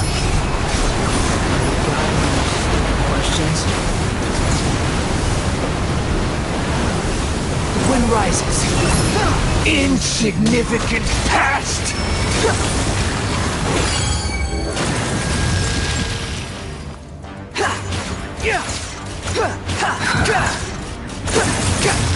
Swarm Fury!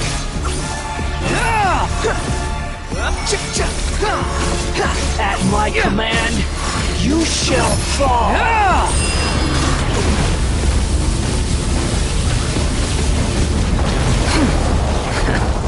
The wind rises. Insignificant past!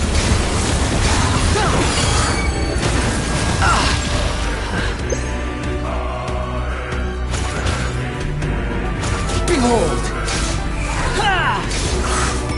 My endless cycle! Upon the gale, know your place!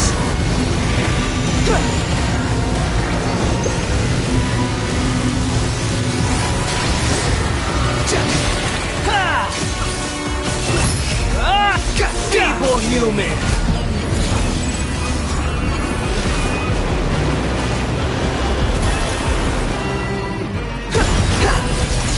Squalor Fury! Insignificant past! Quit following me.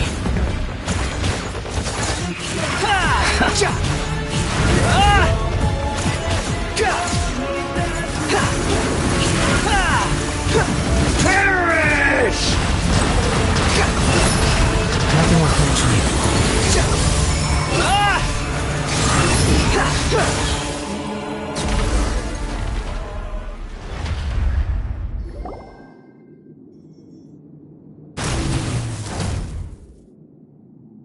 Imbecile! Get out of my sight. It disappeared. Did we win? What did you expect? I'd never lose to that. There's the tone of voice again. You're definitely back to your old self. Wait, but it was you inside that thing too. What have you got to be smug about? Sorry. I'm harsh on myself and everyone else. Just the way I am. You sound like you're concerned about me. But don't worry. Thanks to you, even if I didn't change a thing, at least I now know the truth. The memory recovery seems to have been a success. This dream has served its purpose. Come on. Let's continue this outside.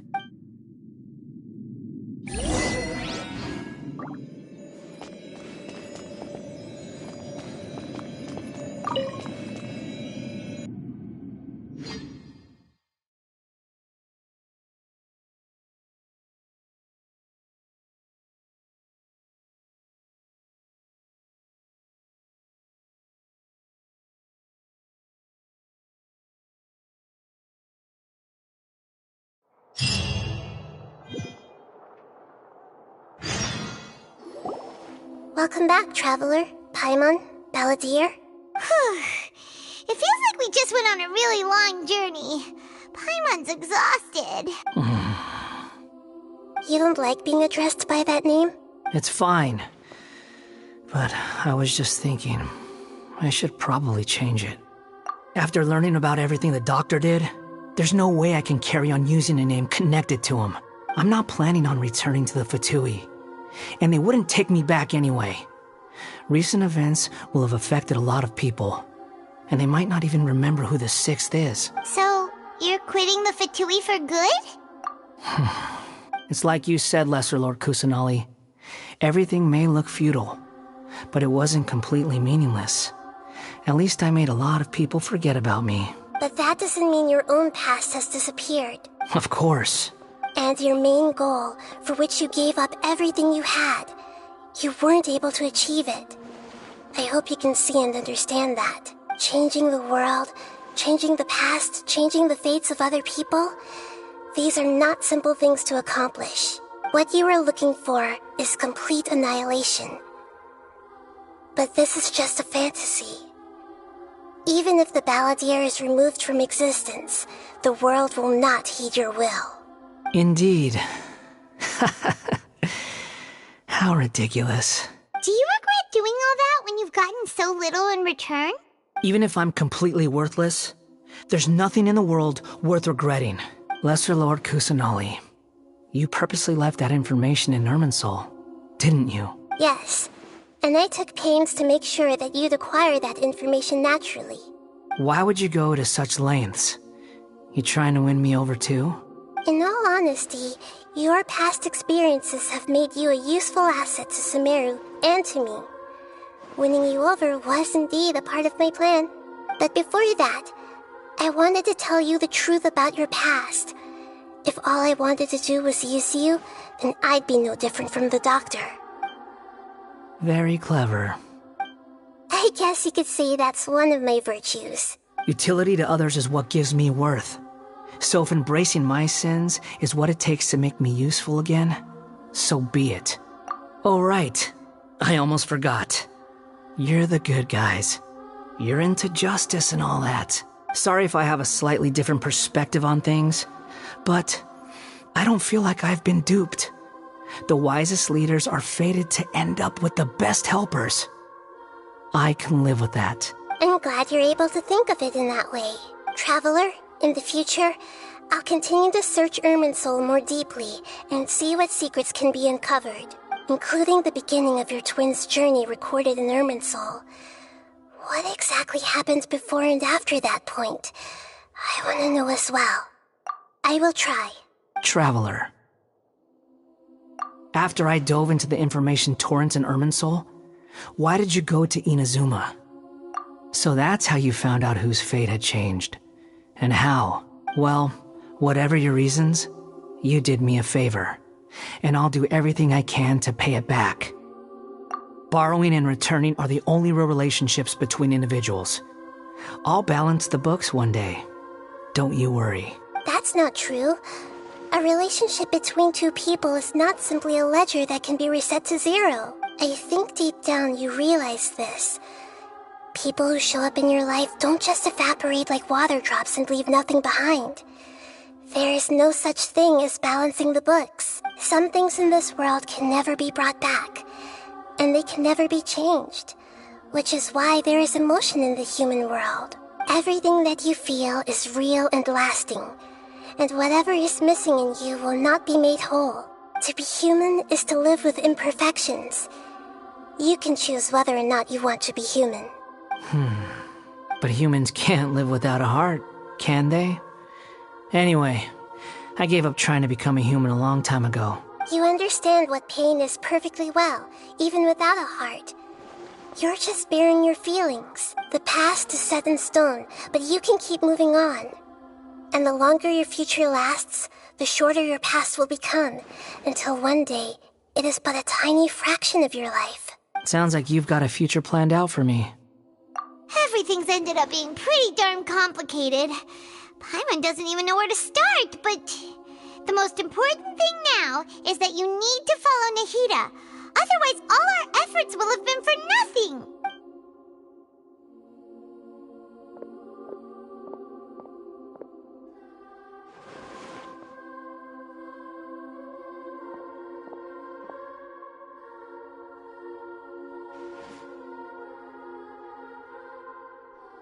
Then I guess I'll be helping you from behind the scenes from now on. I'm glad that you've accepted our proposal. Why don't you choose a new name to celebrate? Ooh! Paimon wants to pick an ugly nickname for you, too! Why? Because Paimon still doesn't like you that much. Then I hope we don't see much of each other in the future. A name is life's first gift. You didn't say it out loud, but I know that's what you're thinking. The Traveler and Paimon have helped you a lot. If you can't decide on a new name, maybe you can ask them for ideas. No! Paimon only does nicknames! If it's a serious name you're after, it's all yours. Have you got anything?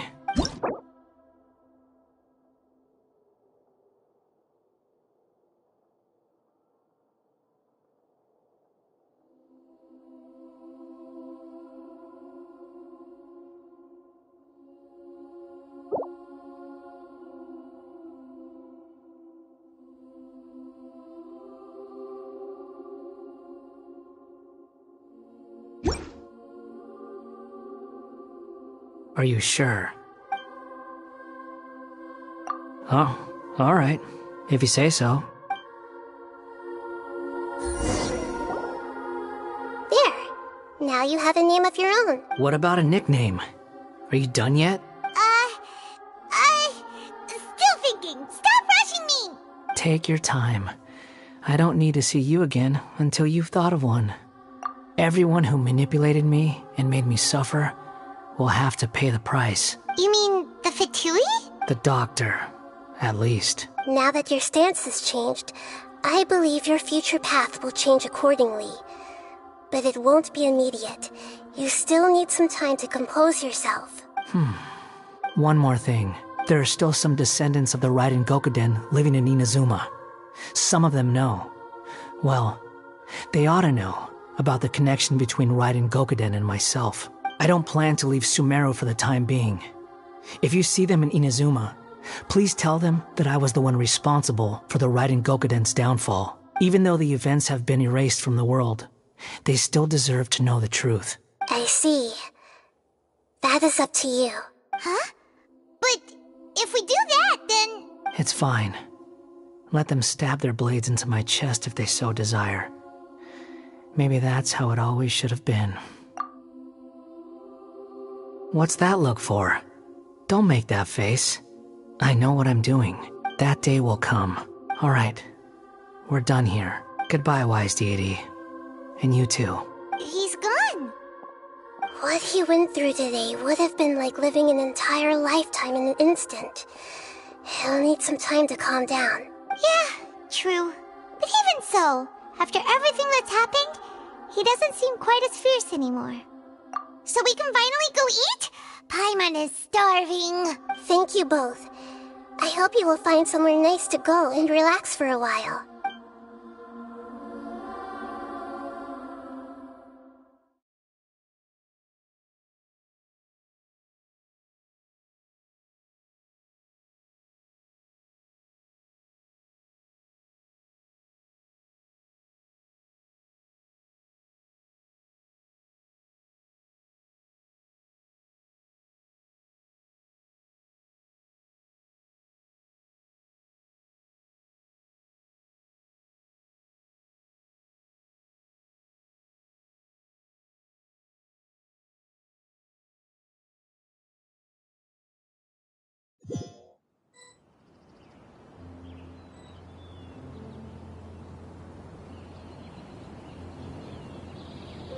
I've got it! I can end my novel with some words from Mikoshi Nagamasa. You mean because everyone else in the story is dead? Yeah, I heard that Mikoshi Nagamasa died at a ripe old age. He's the perfect fit to be the narrator of the epilogue. The dark clouds had dissipated, but they continued to cast their shadow in Mikoshi Nagamasa's mind for decades to come. Then, one night, as an old man, he had a dream. On the night when that prized blade, the Daitatara Nagamasa, was forged, the people rejoiced, and there was painting, dancing, and drinking. All these expressions of joy melted down in the furnace fire and turned into red clouds that rallied around the final sunrise that Mikoshi Nagamasa saw in his lifetime. Life is a story too long to be told, a journey that you must walk to behold.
It's about time we had a break.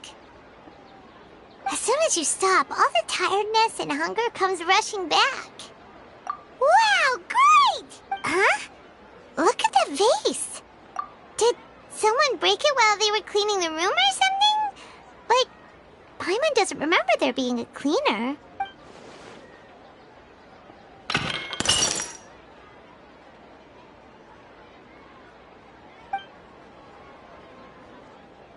You sound lost and confused. I know why you are troubled. Any who knew of this would find their mind overwhelmed. Huh? Is there someone here talking to us? Unfortunately, the fate of Tevat cannot easily be changed. Perhaps a god may have a slim chance, but for anyone else, who can say? When a small animal runs into a tree trunk, though the tree may sway, it is not displaced. The same is true of fate, like a vase that falls to the ground. Whether it is broken by a cat or by a bird, the result is still a broken vase, is it not? Who are you? How do you know about all this? History does not change easily, but human hearts can. Believe your own eyes. Only that which you see is true. What is unseen is but an illusion. The voice has disappeared. And who the heck was that? And what were they doing coming out of nowhere and saying all that scary stuff? Anyway, that vase is still lying there broken on the ground. Should Paimon go get someone to clean it up? It feels wrong just leaving it there. Just a moment. Paimon will be right back.